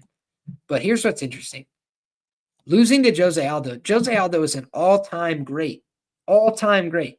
But he's past his prime, right? He's a little bit past his prime. We all can agree on that. Then we look at where is, Jonathan Martinez at prior to that. We talked about leg kick win over Giannis, leg kick win over Cub Swanson, both good. Win over Said Nurmagomedov, good win, but again, I thought it was controversial. The unanimous decision, I think, is, a little bit funny. Then you look at Vince Morales. Vince is back in the UFC, and he's fought way better since. But that just was Vince not knowing how to check a leg kick, right? He kind of just walked into the same ones all night. Alejandro Perez, not able to put him away, not a great sign. Zviad Lalishvili, I don't think that guy's with the UFC anymore, no disrespect. Davy Grant, guys. He put this man, Jonathan Martinez, in the absolute box. And Andre Sukumtath, Andre Ewell, close decision losses. He was a young man. You give him some passes there. But you just say, like, this guy could lose to subpar quality competition. Andre Ewell has no business winning UFC fights. No disrespect. Andre Sukumtath, long time ago, hats off to him there. Fighting again, like I said, young man. But Davy Grant, guys, is one of the most janky boxers you'll ever see. He does nothing that a coach would tell him to, but he also was able to hit him with one of these straight linear, outstretched arms and absolutely killed him. And Davy Grant, that's one of my favorite knockouts of all time, by the way. It's just such a crazy, random occurrence. It was so fun. But I look at Jonathan as a guy who was kind of lucky that he didn't get finished against Jose Aldo. Jose Aldo seems to have a little bit of, love in his heart for these young guys on the come up and these things, man. He doesn't always put the finishing touch on them. Rob Font, you could say the same thing, right? Just beat the tar out of them and then let him off the hook a couple of times. I think that this guy, Aldo, let him off the hook. I think he was in very close to being finished there. And I don't like how he reacts to getting into heavy boxing exchanges. Adrian Yanez is powerful, but he doesn't always put everybody down with his boxing. Right? Rob Font was able to stand in there and basically go boxing for boxing and just hit him harder and put him down, right? A guy like McGhee, I don't think guys are going to want to stand in there and box with this guy. I don't think they're going to want to get hit by this guy at all. I don't think they're going to want to trade shots with him. So I think that when you look at it, Martinez is going to have to be very smart, very safe, very disciplined. But I think McGhee comes from a great gym. Shout out to Matt W. Great comment in the chat. McGhee is definitely a solid guy and a fighter. Absolutely. Good gym, good training partners, all true. I just think here's the other thing, guys. He's an athlete. I think Marcus McGhee is an athlete. I think Jonathan Martinez is a fighter and a good one. I think Marcus McGhee is an athlete and a fighter. So I just think he's probably got a little bit too much fast twitch, a little bit too much speed, a little bit too much pop. I think he's going to hurt Jonathan Martinez and put him down. This guy has not completed 2 frames in the UFC yet because every opponent he's had, he's knocked him down and he's put him away. And I wouldn't be surprised if he does the same thing here. I wouldn't be surprised if he dropped him and hopped on his back or something like that either, because Marcus has got good finishing instincts. So for me, I think Marcus is going to close the show on this guy. That's the way I see it. I think it's a good fight, though. So shout out to Jonathan Martinez. He's got the low kicks. He's got, a fun style. He's taken on a lot of great opponents, but I think it's Marcus McGhee's time. Speaking of guys who it might be their time, Chris Weidman against Eryk Anders. Both guys with 16 professional wins. This is a fascinating fight to me, guys. I think all the money in this fight is going to be on Chris Weidman, and I understand it. He's in New York. He's got the, better grappling on paper by far. He's a more dangerous guy. He's a more credentialed guy. There's a lot of things, But when I look at this fight, I have a really bad feeling that this is an Eryk Anders fight. Here's why. When I look at this fight, number one, Eryk is 37. He's a little bit younger than Chris. Chris is 40 years of age. Around the same size for these two guys, a little bit bigger for Chris Weidman. But Chris has had some really serious surgeries. He got his legs put back together. You know, I think when you look at the matchmaking that the UFC's given him, they haven't done him all that many favors, right? They did give him a favor, I thought, last time out. We'll go look at Chris Weidman. We look at Chris Weidman. He's 12-7 in the UFC. So very admirable record. He's fought mostly champions and top-level guys. But Bruno Silva, that fight was a fight that I think they were trying to set him up for success, right? It was close. It was gross. Weidman poked him in the eye like 750 times. He could have easily been disqualified by a competent referee. I love Chris Weidman, but that's just the truth of the matter, right? Like, if I had money on Bruno Silva, I would have been disgusted. But instead, I had plus 200 on Chris Weidman. I was happy about it. And when you look at it, guys, do I think that Bruno Silva reacted the right way and all these things? No. But also, it's a foul. And either it's a foul or it's not a foul. It was a foul. It was clearly a foul. He definitely fouled a million times. And Chris, I do think, is a chancer. I think he does walk a fine line. I think he does, absolutely poke people in the eyes routinely every fight. And when you look at this guy, they gave him Brad Tavares. I said before that fight, I was like, if you're trying to do a favor for Chris Weidman, this ain't it. Because Brad has the best takedown defense, maybe in the middleweight division, in terms of his ability to punish people when they're going for takedowns. And, he tortured his leg. He beat up his leg badly. I did not love any of that, right? So he gets his leg battered and looked terrible against Brad Tavares. And the UFC asked him to retire. And he basically said, no, I'm not retiring. I'm going to go out on a win. And then he got a win against Bruno Silva, but it was with the eye pokes and it was controversy and all this shit. So now he's out here looking for another win. And maybe he gets it, right? Maybe Eryk Anders is just here to sell his soul down the river, give one up for our guy, Chris Weidman, a guy who I love and respect, one of New York's finest, no doubt about it. But the other thing to note here is our guy, Eryk Anders, is 8-1, no contest in the UFC. He's essentially what you'd call a bust in the UFC, right? He was brought in with some promise. He stepped up to a main event against Lyoto Machida, and he lost via split decision. And that was kind of what ended his hype, right? He had Rafael Natal, knocked him out, fought Marcus Maluka Perez, got the win. Then main event against Machida in 2018, he loses the fight. Next fight against Tim Williams, he absolutely kicked Tim Williams' head off, and he has teeth marks in his shin from that day when he kicked his head off. He loses to Thiago Santos in a short notice main event up a weight class where he got absolutely beat to a bloody pulp, mistake for his management to take it in all likelihood.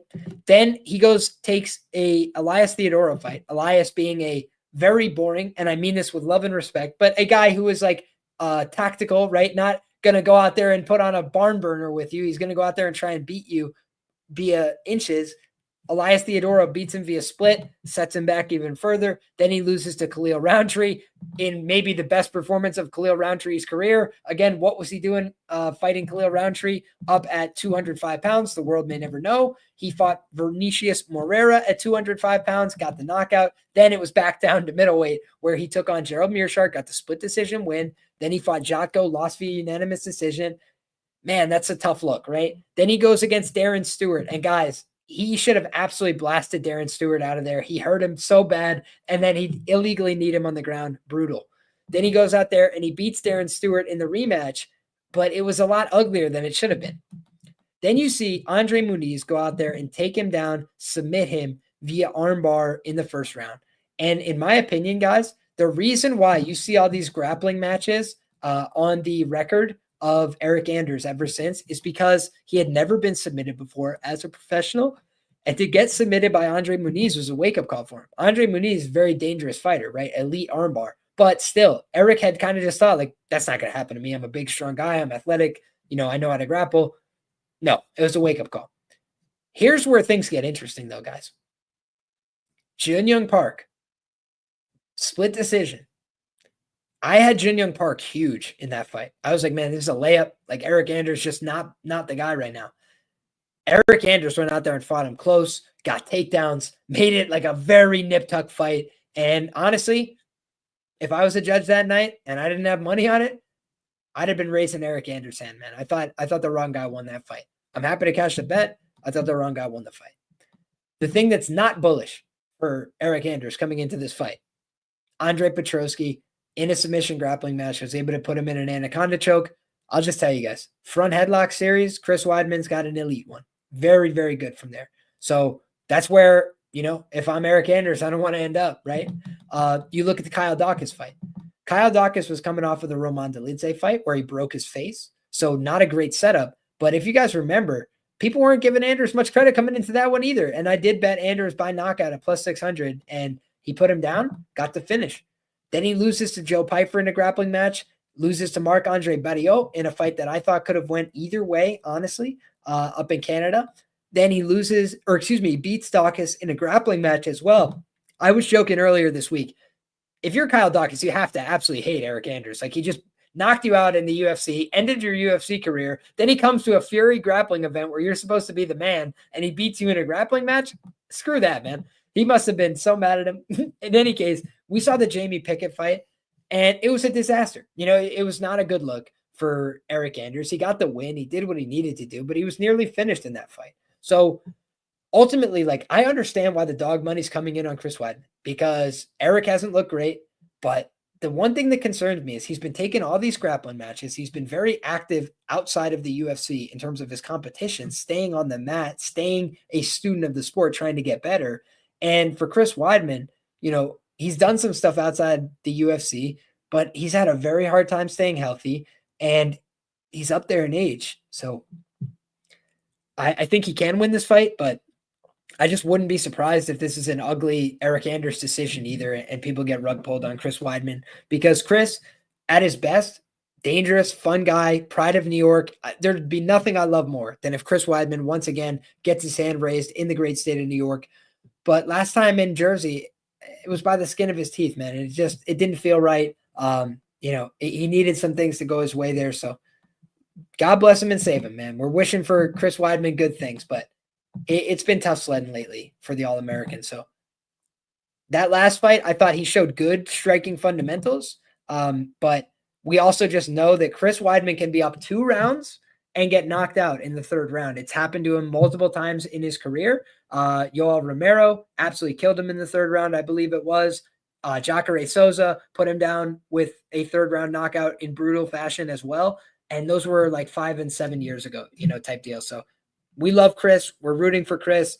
New York, stand up. But this is, another one where I could see the case for both guys. And I think everybody's going to be on Weidman this week. Excuse me. All right, guys. We've got next up Jim Miller and Damon Jackson, the Leech. This is a fight that, I really did not like what I saw from Jim Miller at UFC 300. Bobby's a good fighter, but Bobby danced circles around Jim. You see the speed difference was massive, exponential. I think that when you look at Damon, let's go look at Damon Jackson, see if he's ever been submitted. Just one time, guys. 15-1 career to the submission. I mean, you always have to say Jim Miller is live to beat any man. He's got knockout ability. I think he's, capable of knocking out Damon Jackson. We've seen Damon Jackson put away 4 times via knockout, twice in the UFC. But getting knocked out by Dan Ige, getting knocked out by Ilya Topuria, those are 2 of the harder hitting guys in the weight class. He has solid wins. Dan Argueta, pretty solid win. Kamwela Kirk, pretty solid win. Pat Sabatini, great win, right? Alexander Hernandez, solid enough win. But Chepe Mariscal, losing that fight, you give him a pass. He kind of gassed out there. He fought very close anyway. Billy Quarantillo, again, he kind of just gassed out a little bit in that fight. Fought well otherwise. Got knocked out by Ige, like we mentioned. The Sabatini fight was a little bit memeish. I really don't know how replicable that was. The Dan Argueta fight, he gassed out. It's fascinating because Jim Miller, if you look at his recent run, what are his problems? He's a gasser. At this point in his career, he just gasses really bad. The Alexander Hernandez fight, he was pretty gassed there. The Joe Selecki fight, all the way back in 2021, guys, Jim basically decided, like, I'm pulling guard, I'm holding on bottom, things that you don't really want to see. So I think that when I look at Jim, he's capable of beating all these guys, but I think Damon Jackson's too good, honestly. I think Damon, at this point in his career, he's coming up to lightweight. I think that benefits his cardio somewhat. And, Jim is always live, but a lot of people I think are going to, project him to win here. You're looking at the Tapology votes. 64% of people are picking Jim Miller. And this is another age gap fight, right? 36 compared to 41. But look at the miles on the cage stuff, guys. Like, well over 50 pro fights, right? Like, Jim Miller's been around forever, fighting forever. And meanwhile, we're looking at 31 professional fights. Like, it's a different scale, I think, for Damon Jackson. I think he's got, 5 to 10 good fights left in him, maybe. And I just think for Jim Miller, the answer is no more than 3 fights and probably closer to 1. I don't know how much Jim really has left to give at this point. The Bobby Green fight will write off as no problem. Gabriel Benitez, that guy's washed. No disrespect. Jesse Butler, that guy's playing no good, right? We saw him at 135 get absolutely owned by Katona. So that guy just has nothing to offer, unfortunately. And for Jim Miller, the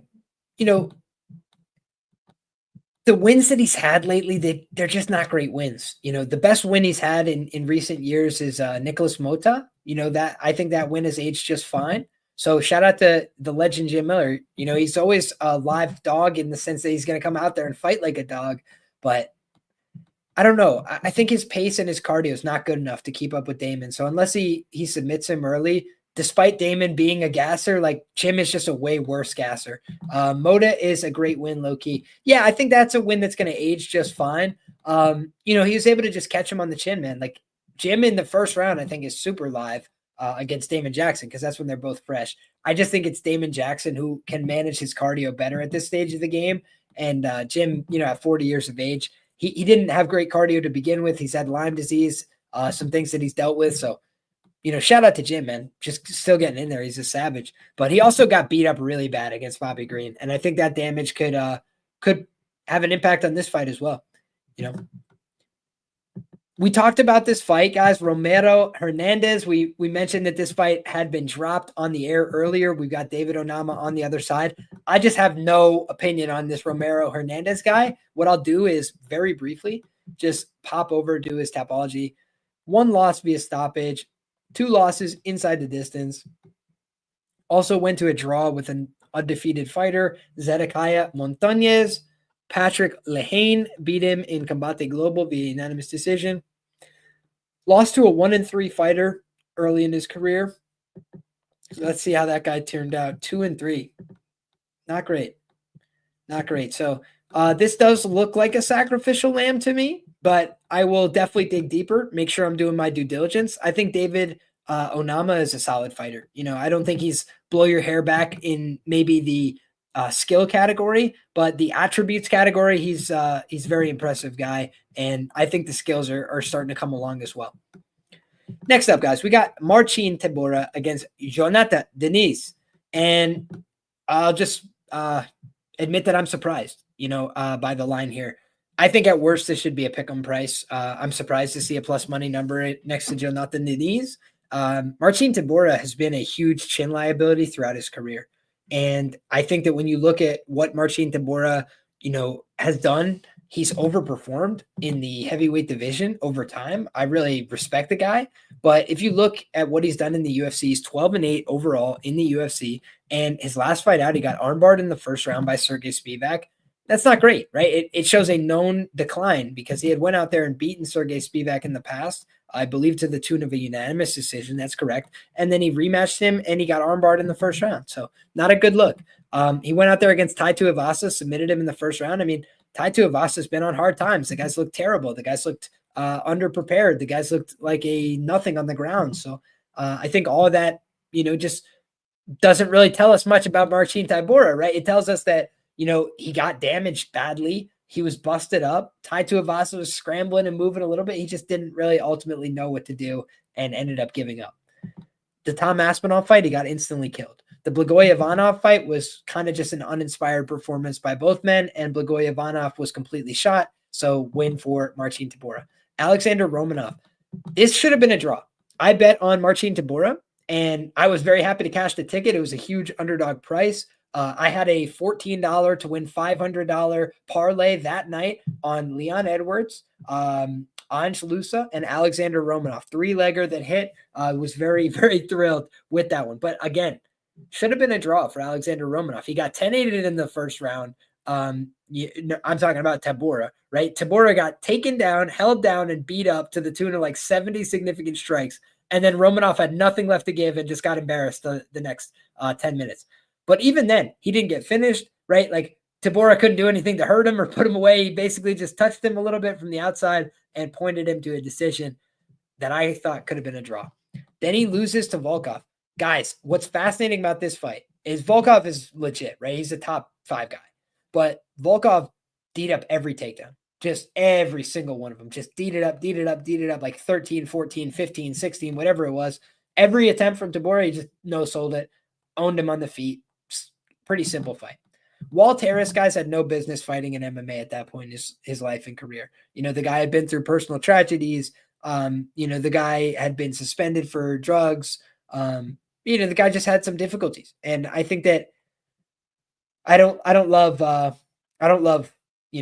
that win. I don't think that means much.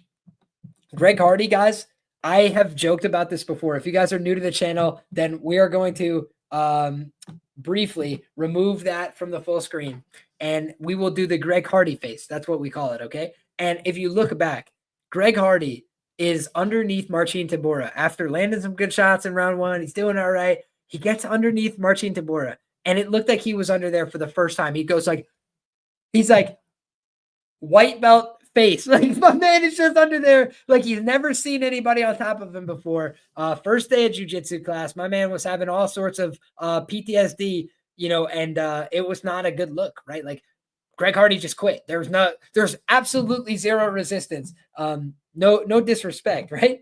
Then you look at the Ben Rothwell. Ben Rothwell no longer with the promotion. Maxime Grishin, I don't know if he's any longer with the promotion, but he was a light heavyweight anyway. Sergey Spivak, tweener type of guy, like an undersized guy at the time, got the decision win there. I think it was 29-28, 30-27. Here's where the rubber meets the road, guys.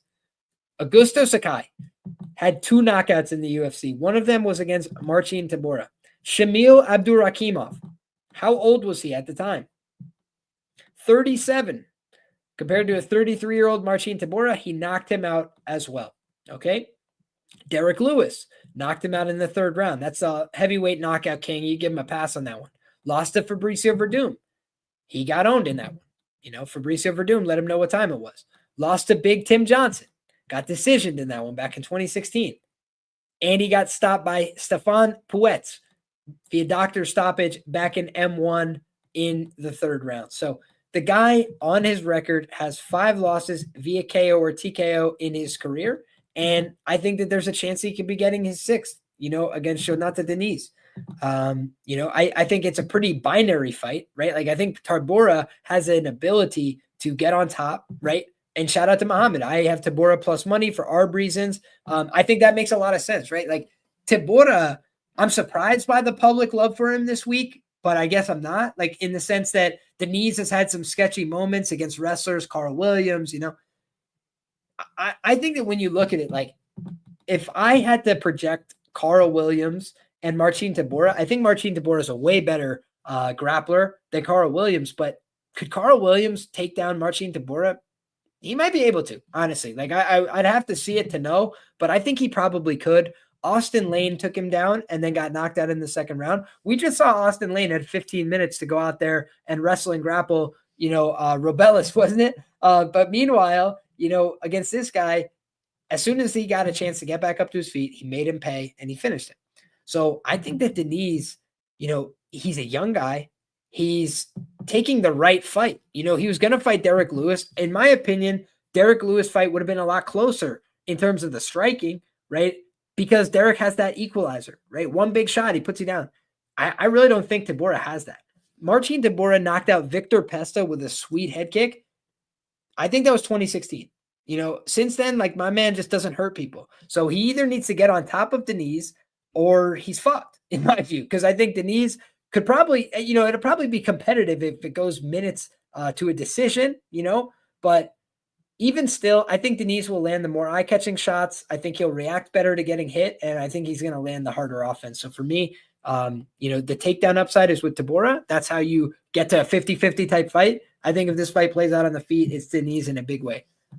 That's the way I see it. Alrighty, folks. Let's move along to the next one. We are in the midst of a speed round for the rest of these prelims, guys, because I know that a lot of you guys are staying up past your bedtime here to close out the show with us. Appreciate each and every one of you guys for rocking with us. Here are the 3 fights that are going to kick us off for this UFC card, and we're going to fire through them in rapid fire fashion. First and foremost, McGhee Gall, Ramiz Brahimaj. We've got a closely lined fight. I'll be frank, I don't plan on ever betting on Ramiz Brahimaj, in UFC fights. Like, I don't know if I see it with this guy. I don't know if this guy really wants to be involved in fighting. He got his ear punched off by Max Payne Griffin. If you look back at the time, that was in 2020. Since then, he fought Sasha Palatnikov. That guy has no business in the UFC, no disrespect. And then he fought Court McGhee, lost a unanimous decision to an older guy, an older vet of the sport. He beat Michael Gilmore. That guy was completely unqualified, guys. That guy absolutely was unqualified. He's an Ultimate Fighter guy, I believe a Murcielago MMA guy. He was the worst guy on the Ultimate Fighter that season, no disrespect. He got absolutely destroyed by Petrosky as well. The guy just didn't have it. He had a lot of heart and enthusiasm and no skills. That's just the way it was. And when you look at Temba, Temba not finishing him was a little frustrating, but like Temba just realized at a certain point, like, this dude only wants to grapple with me and I'm out grappling him right now. So Ramiz Brahimaj came into the UFC and I always was a little bit like doing a little bit of this because I believe he came in as a blue belt prodigy. Like, oh, he's a blue belt, but he's so good. And I was like, okay, like maybe he's just the world's best blue belt or something. Like maybe that's what it is. And since then, I've just been uninspired by the guy. I'm like, yeah, he looks like a blue belt every time out. No disrespect, but like, I don't think that the guy's a great fighter. And I'd have to see something special from him to believe otherwise. Now, on the McGhee Gall side of things, he's 6-6 in the UFC. He got to the UFC way too early, been done absolutely no favors, but like Bassil Hafez, I think he would beat Ramiz Brahimaj, right? Mike Malott. Mike, is a bit of a head case. Maybe he'd be a little bit more hit and miss. But, like, honestly, I think Mike Malott would probably send Ramiz Brahimaj to hell with a left hook, honestly. Alex Morono would probably have given him a vet lesson. Maybe Ramiz could pop out on his back or something, but he's a black belt too. I don't think that's happening. So I think Ramiz would have probably went 0-3 the same way against these guys, that McGhee Gall's been fighting. Mike Perry would have knocked him the fuck out, in my view. Like, I don't think he would have went to decision. If you look at McGhee Gall, he got out-grappled by Mike Perry. And that is the one thing that says, like, maybe Ramiz could out-grapple McGhee. McGhee came in as a guy who was known for his grappling. These days, he's been keeping it on the feet a little bit, landing some heavy shots with his striking. I thought against Bassil Hafez, I was in the building that night, guys, at the Prudential Center, and tell you the truth, I thought McGhee Gall was going to get his hand raised. I thought he had won the fight. It's a different experience a little bit watching the fight in person where everybody's cheering for McGhee Gall and going crazy in New York. But I really thought McGhee could have won that fight. And I do think Bassil Hafez is a different kind of athlete than Ramiz Brahimaj. So for me, go ahead and give me McGhee Gall on the quick pick here. I'll do my research, my tape, my due diligence. And if I change my mind, I will let you guys know. But ultimately, I think they're trying to do McGhee Gall a favor after setting him up for failure his whole life and career. And I don't think that this guy, Ramiz Brahimaj, is a long-term UFC guy. I just don't see that from him. Next up, guys, Oban Elliott, the Welsh gangster, taking on Habibi, speak of the devil, Bassil Hafez. We just talked about him, and now we're talking about him again. This time it's his own fight. Right? What's so funny is we saw McGhee Gall get the loss last time, and then Gall is up there higher on the card than our guy, Bassil Hafez, right? And Bassil Hafez got the win. He got the decision there, but he had some sketchy moments. He definitely had some worrying visuals in that fight. He can get hit. He can get rocked. He can get hit cleanly. And I think for Oban Elliott, that has some knockout power. That could be a potential path, a potential opportunity. But we also know Jack Della Maddalena is one of the hardest hitters in the welterweight division. and he went to a nip tuck type of fight where he deserved to win, but it was a closer fight than people expected with Bassil Hafez. And I had said before that fight, guys, Bassil Hafez fights like a dog. Bassil Hafez fights like a dog. He's hard to kill, man. So you can hurt him, but he's hard to kill. The guy really likes to stay in the fire. You know, he was in the fire with Mickey Gall. He landed some shots. Mickey landed some shots. But we look back and Val Woodburn put Oban Elliott on the deck. You know, both these guys have been to decision twice in a row now in their UFC career. So could we see something give here? Could one of these guys bust out and break out with a finish? I think it's possible. You know, Bassil Hafez, here's the other thing about this guy. His grappling's good. You know, his grappling is solid, man. I was impressed by his grappling pre-UFC, and you know, he's made some suboptimal decisions at times in his fights. He was the beneficiary of Jack Della making some suboptimal decisions, going for way too many, guillotine attempts in that fight. I think that Oban is a fun fighter, a good story. I do think that when he's being priced as a big, significant favorite, I do get a little bit, worried because if you look back, like he's just fought pretty close on margins. You know, he hasn't blown these guys out of the water, in my view. Right, I think he's been fighting pretty close, and Bassil Hafez, he's not a local per se, but when he fought Mickey Gall, he had his own contingency there. He's from Pennsylvania, and he's a guy that just doesn't seem like a pushover to me. You know, for Oban Elliott, Val Woodburn's an easier win, and that was a hard fight. And I just think that Bassil Hafez, you know, sleep on the Habibi at your own peril. 32 years of age, right? He's no spring chicken, but the guy on the regional scene, I believe, was a pretty substantial underdog to Evan Cutts. I'd have to go back and double check. And, what did we see happen there? Right. He sent Evan Cutts to hell, right? Just like hit him with a huge hook. And he was a guy that didn't have many knockouts at the time, or any knockouts. I'd have to go back and double check. Yeah, just one win by knockout. But he lost to Evan Cutts via split decision in the CFFC, one of the premier regional organizations. Then he rematched them for the Fury title, and he was able to absolutely knock him dead, guys. Crazy performance. And if you look back, you know, a guy who had way more professional experience than Evan Cutts and a guy who was around his same age. So the difference here is Oban Elliott's a young man. You know, he's a guy who's on the come up. I think who's going to have a brighter career in the UFC? Oban Elliott, because he's the guy that the UFC is going to try and get behind, right? Try and market him, try and promote him, try and push him up the card, try and do things like that for him. And especially right now with the fall off of Jack Shore, you know, maybe the only good Welsh fighter right now, you know, that they've got going. I just think to myself, does Oban Elliott have the tools to cover minus? Let's go look at what the price is right this second, because I believe it's even steeper. I think I saw minus 250 yesterday. Minus 250 plus 210 at Bet Online right now. One of the sharpest outfits in the world.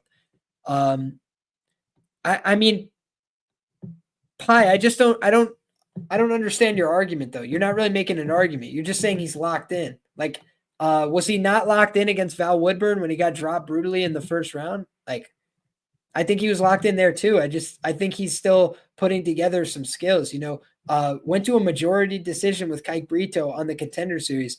Val Woodburn, who got absolutely run up and done up by Bo Nickal in like 2 seconds. That guy, you know, he went to a unanimous decision. It was a close fight. And Val Woodburn honestly just made a lot of really bad decisions and slowed down horribly in that fight. I don't think I've seen a performance yet from Oban Elliott where I thought, man, this guy looks really good.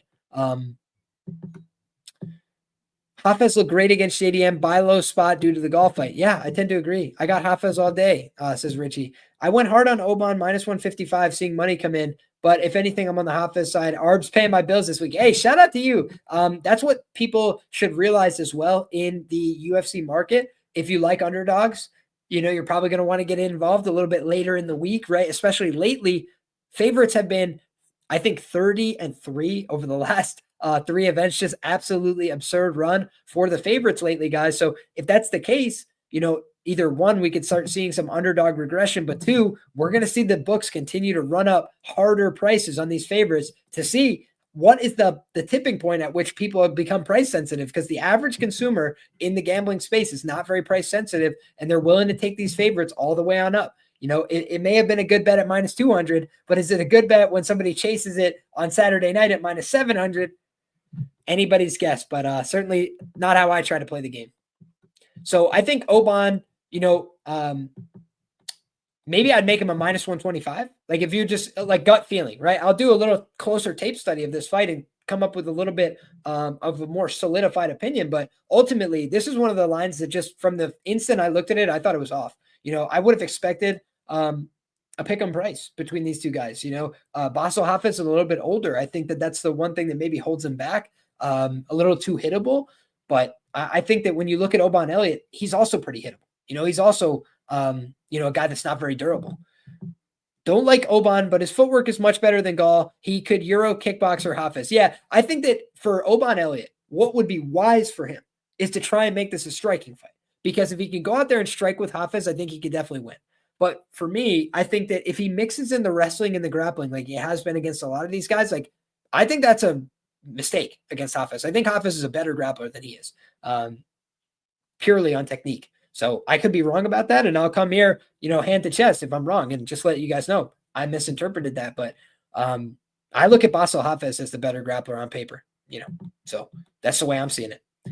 Last but not least, guys, we've got Veronica Macedo, the artist formerly known as, taking on Eduarda Moura. And last time out, guys, we faded Eduarda Moura. We did it with underdog Diniz Gomes.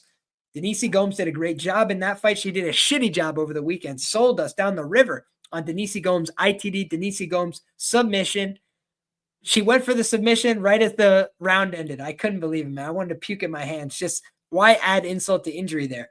Against Eduarda Moura, she had the first round submission all but locked in, but she didn't pull guard on that guillotine. She instead went for it on the feet. Eventually, Moura was able to break out, but I think that guillotine taxed her. I think her own pressure on herself to wrestle, get the takedowns taxed her.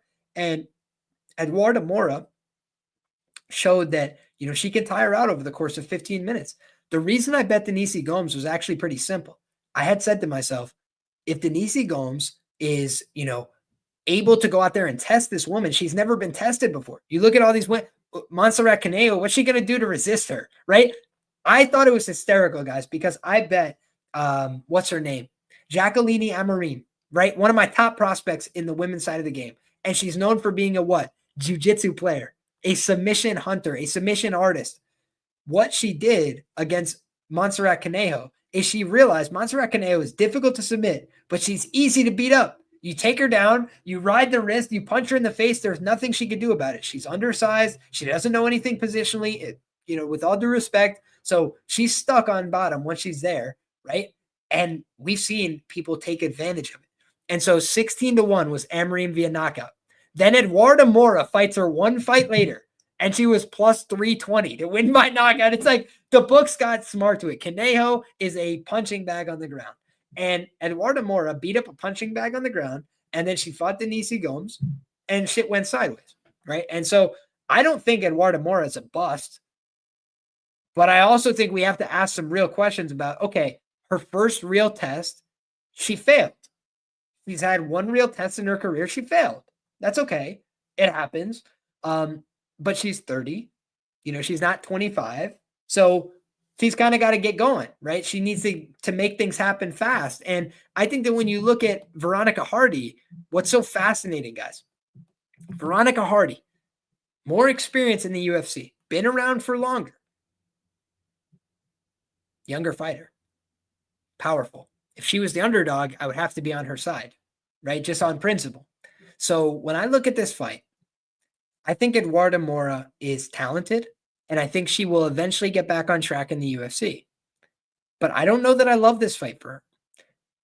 When you look at what Eduarda Moura does well, she has a good top game. She has a good physicality about her. At 115, she missed weight for her last contest. She's now up at 125 pounds. At 125 pounds, Veronica Hardy has fought at 125. She's fought at 135. Bigger woman on paper, right? You look at the size, right? The height and the reach is a little different. The weight, Veronica Hardy, maybe you could say she was competing at a more natural weight. Fair enough. I agree. But then Eduarda Moura, She's got a lot of weight in her hips, her legs, her ass, right? She's kind of just got big legs. But aside from that, I think she looks around the same size as many other UFC strawweights. So Diniz Gomes was able to meet her physically. She didn't get horsed around. She didn't get dominated physically. So what about Veronica Hardy?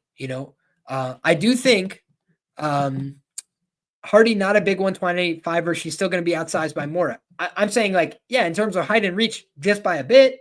But I think that what we've seen from Veronica Hardy is different than what we used to see from Veronica Macedo. Let me be specific.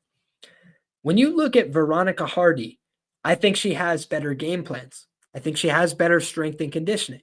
I think she has better coaching. I think that she has a better support system. Those things matter, right? And how do we know? Let's go look at her record. Veronica Hardy in the UFC is 4-4. Since returning from a long layoff, an extended layoff of 3 years, she is 3-0. So losing to Bea Malecki is basically like the indictment of a career, right? Like, you might have asked yourself, does this woman even have a future fighting?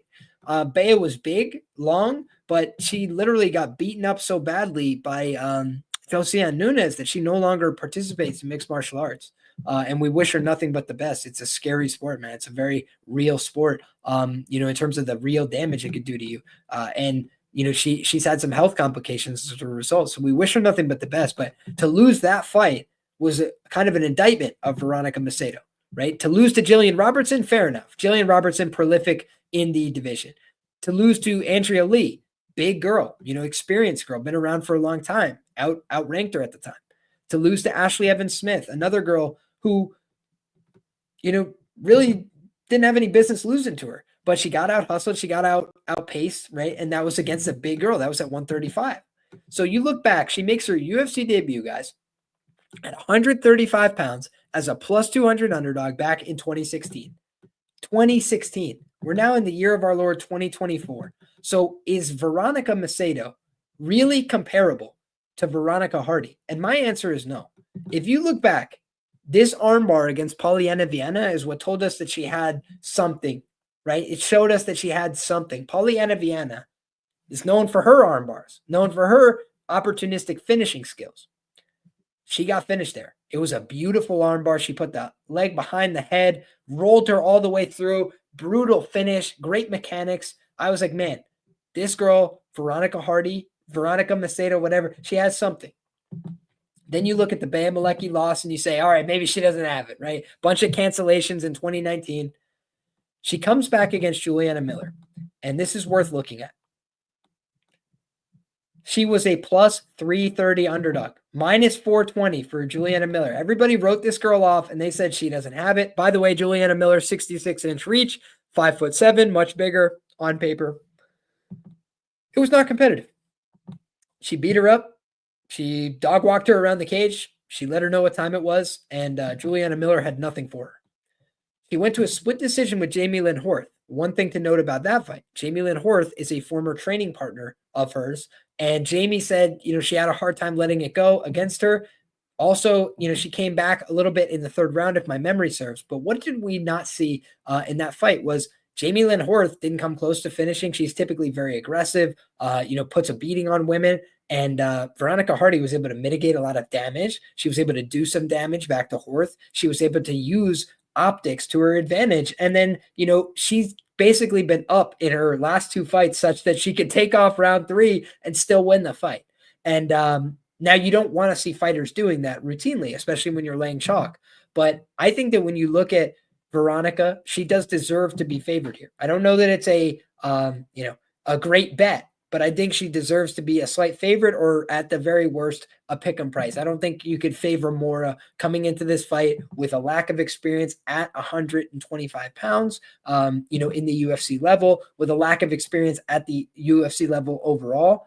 But the other thing is, Eduardo Mora against JJ Aldrich, against Juliana Miller, maybe even against Horth, I would pick her in those fights. So this is going to be a harder fight for Hardy than those last couple fights.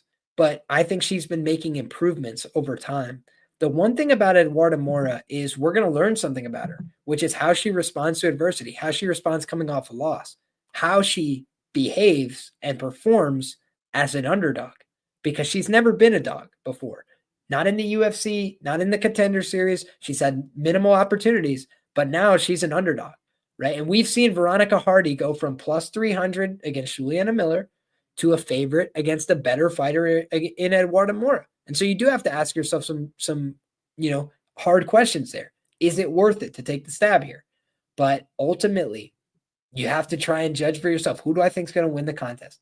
And I think that Eduarda Mora, she hasn't proven to me that she could fight the full 15 minutes. I think that Veronica has put together, the better rounds lately.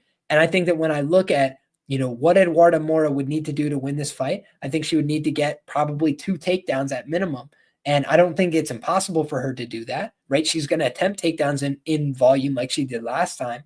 But I also know if she gets takedowns, best case scenario, if she's on top, I don't think this is Montserrat Caneo. She's just going to let her pass the guard and, ride off into the sunset. We've seen a competent guard from Hardy, whether that's the armbar that finished the fight or whether that's her just holding somebody down and controlling posture, right? She's pretty responsible, it seems like, in the guard. So I don't know that her getting taken down would be a death sentence in this fight. Whereas for a lot of Mora's opponents, they can't handle her on top.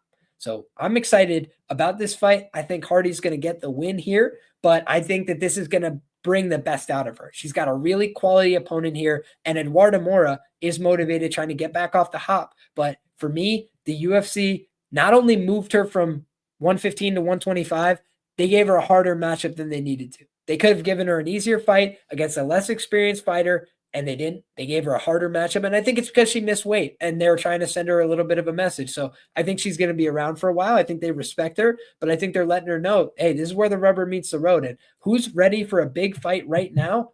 I think it's Veronica Hardy. Eduarda Mora, I think, has a lot more to put together before she's ready. I think she'll get there, but I don't think it's her time. I think it's Veronica Hardy's time. Thank you to everybody who rocked with us in the chat. I'm going to go circle back with the chat before I get out of here, guys. Azure says, as you round the breakdowns, I just want to thank you for the knowledge and passion. Your in-depth research puts other surface level analysis to shame. Well, thank you so much. I appreciate you. I appreciate people that are looking for in-depth breakdowns. That's what I try and provide. If you guys haven't seen, I've been doing this stuff for a long time, right? This is all the way back when Charles Oliveira and Michael Chandler fought each other the first time. I made a 6-7 page document about why, I thought each person could win, the different methods of victory, all these different things. That was from years ago, right? I've been in this for a long time. And this week I have a previous performance and odds range doc done for the YouTube community. I posted the social media A-side report. So that's free for everybody. You guys want to go check that out? That's one of the things I put together on a weekly basis for every UFC event. I'm also going to be putting together the navigation document over the course of the evening. I'll show you guys really quick what I mean. So right here, we have our navigation doc. I make this each and every week. And right here is the aforementioned social media A-side report. You guys can go find this yourself. No problem. Right. And this is available on my YouTube community tab. If you go to youtube.com/LiamPicksFights, you go to the community tab, then you can find this very easily. Right. I post the entire document. Right. So if you go back, the social media A-side report posted on the YouTube community page for everybody, then the navigation document that contains the A-side report, it contains the previous performance and odds range and all my previous write-ups. Right now, I have through Bo Nickal, my previous write-ups, my fighter profiles, all these different things, artifacts, documents I have about these fighters, and all of them vary, right? Some of them are really in-depth. Some of them are, about multiple layers, how many different fights somebody's had. This is Stipe Miocic, for example, some of the notes that I've had on him. How about Charles do Bronx Oliveira, right? I think this is how many? 13 pages of notes that I've taken on Charles Oliveira from his fight with Max Holloway at featherweight at 145 pounds way back in the day when he had his esophagus problems all the way to the present, right? So again, some people don't really care for this level of detail, but I think that, if you're interested in it, it's available for you. And that's what I'm going to be doing overnight. It's just making sure for all the fights, all my information that catalog over many, many years is put together. So that way, people that are readers that are looking for more information, they could find it. And then people that are looking for conversation, y'all can always find it here, guys. My name's Liam. I pick fights on the channel each and every week. To the people that are new here, thank you so much for your support. God bless you. I appreciate you being here. To the people that said a prayer before, thank you so much. I really appreciate it. The town appreciates it. The people appreciate it. And I'll be keeping you guys in my prayers as well. Thank you. So thank you guys for the support. That's all we got for you guys tonight. We'll be back later in the week for Bets and Banter. We might even do a show just about the trends. The trends this week are fascinating, guys. I'm talking a lot of undefeated trends on the card that are active, a lot of really high ROI trends as well. So sometimes the trend can be our friend. Sometimes you got to buck the trend and go your own way, but we'll talk about the trends as well. We'll talk about Bets and Banter on the show later this week. And make sure that you hit subscribe if you want to come back next time. Hit the notification bell. So that way, some people say, Liam, this is my first time catching you live. If you guys enjoy catching the show live, I appreciate it. Hit the bell. You'll never miss a live show. Thank you, Jake, for the kind words. Love you too, my brother. Bosnian says, appreciate you for sure, Liam. Love it. OG myself, 08 baby. Shout out to you, Matlock. Appreciate you. Got to check out Matlock Fight Talk as well. And Pi says, first live stream, new to UFC. Thank you for the hard work. Thank you so much, Pi. I appreciate you being here. Thank you for being a first-time member of the show. And I always say, guys, if you haven't contributed to the sharpest chat in the game, please make your voice heard. We appreciate hearing from everybody. You don't have to be right. You don't have to agree with everybody. You can just say how you honestly feel. And I appreciate your thoughts and your contributions to the show, whether you're with us or against us, whether you ride with the picks or you fade the picks. God bless you all just the same. Thank you all for your support. And I'll see you all next time. We're having all the same fun again. Thanks, guys.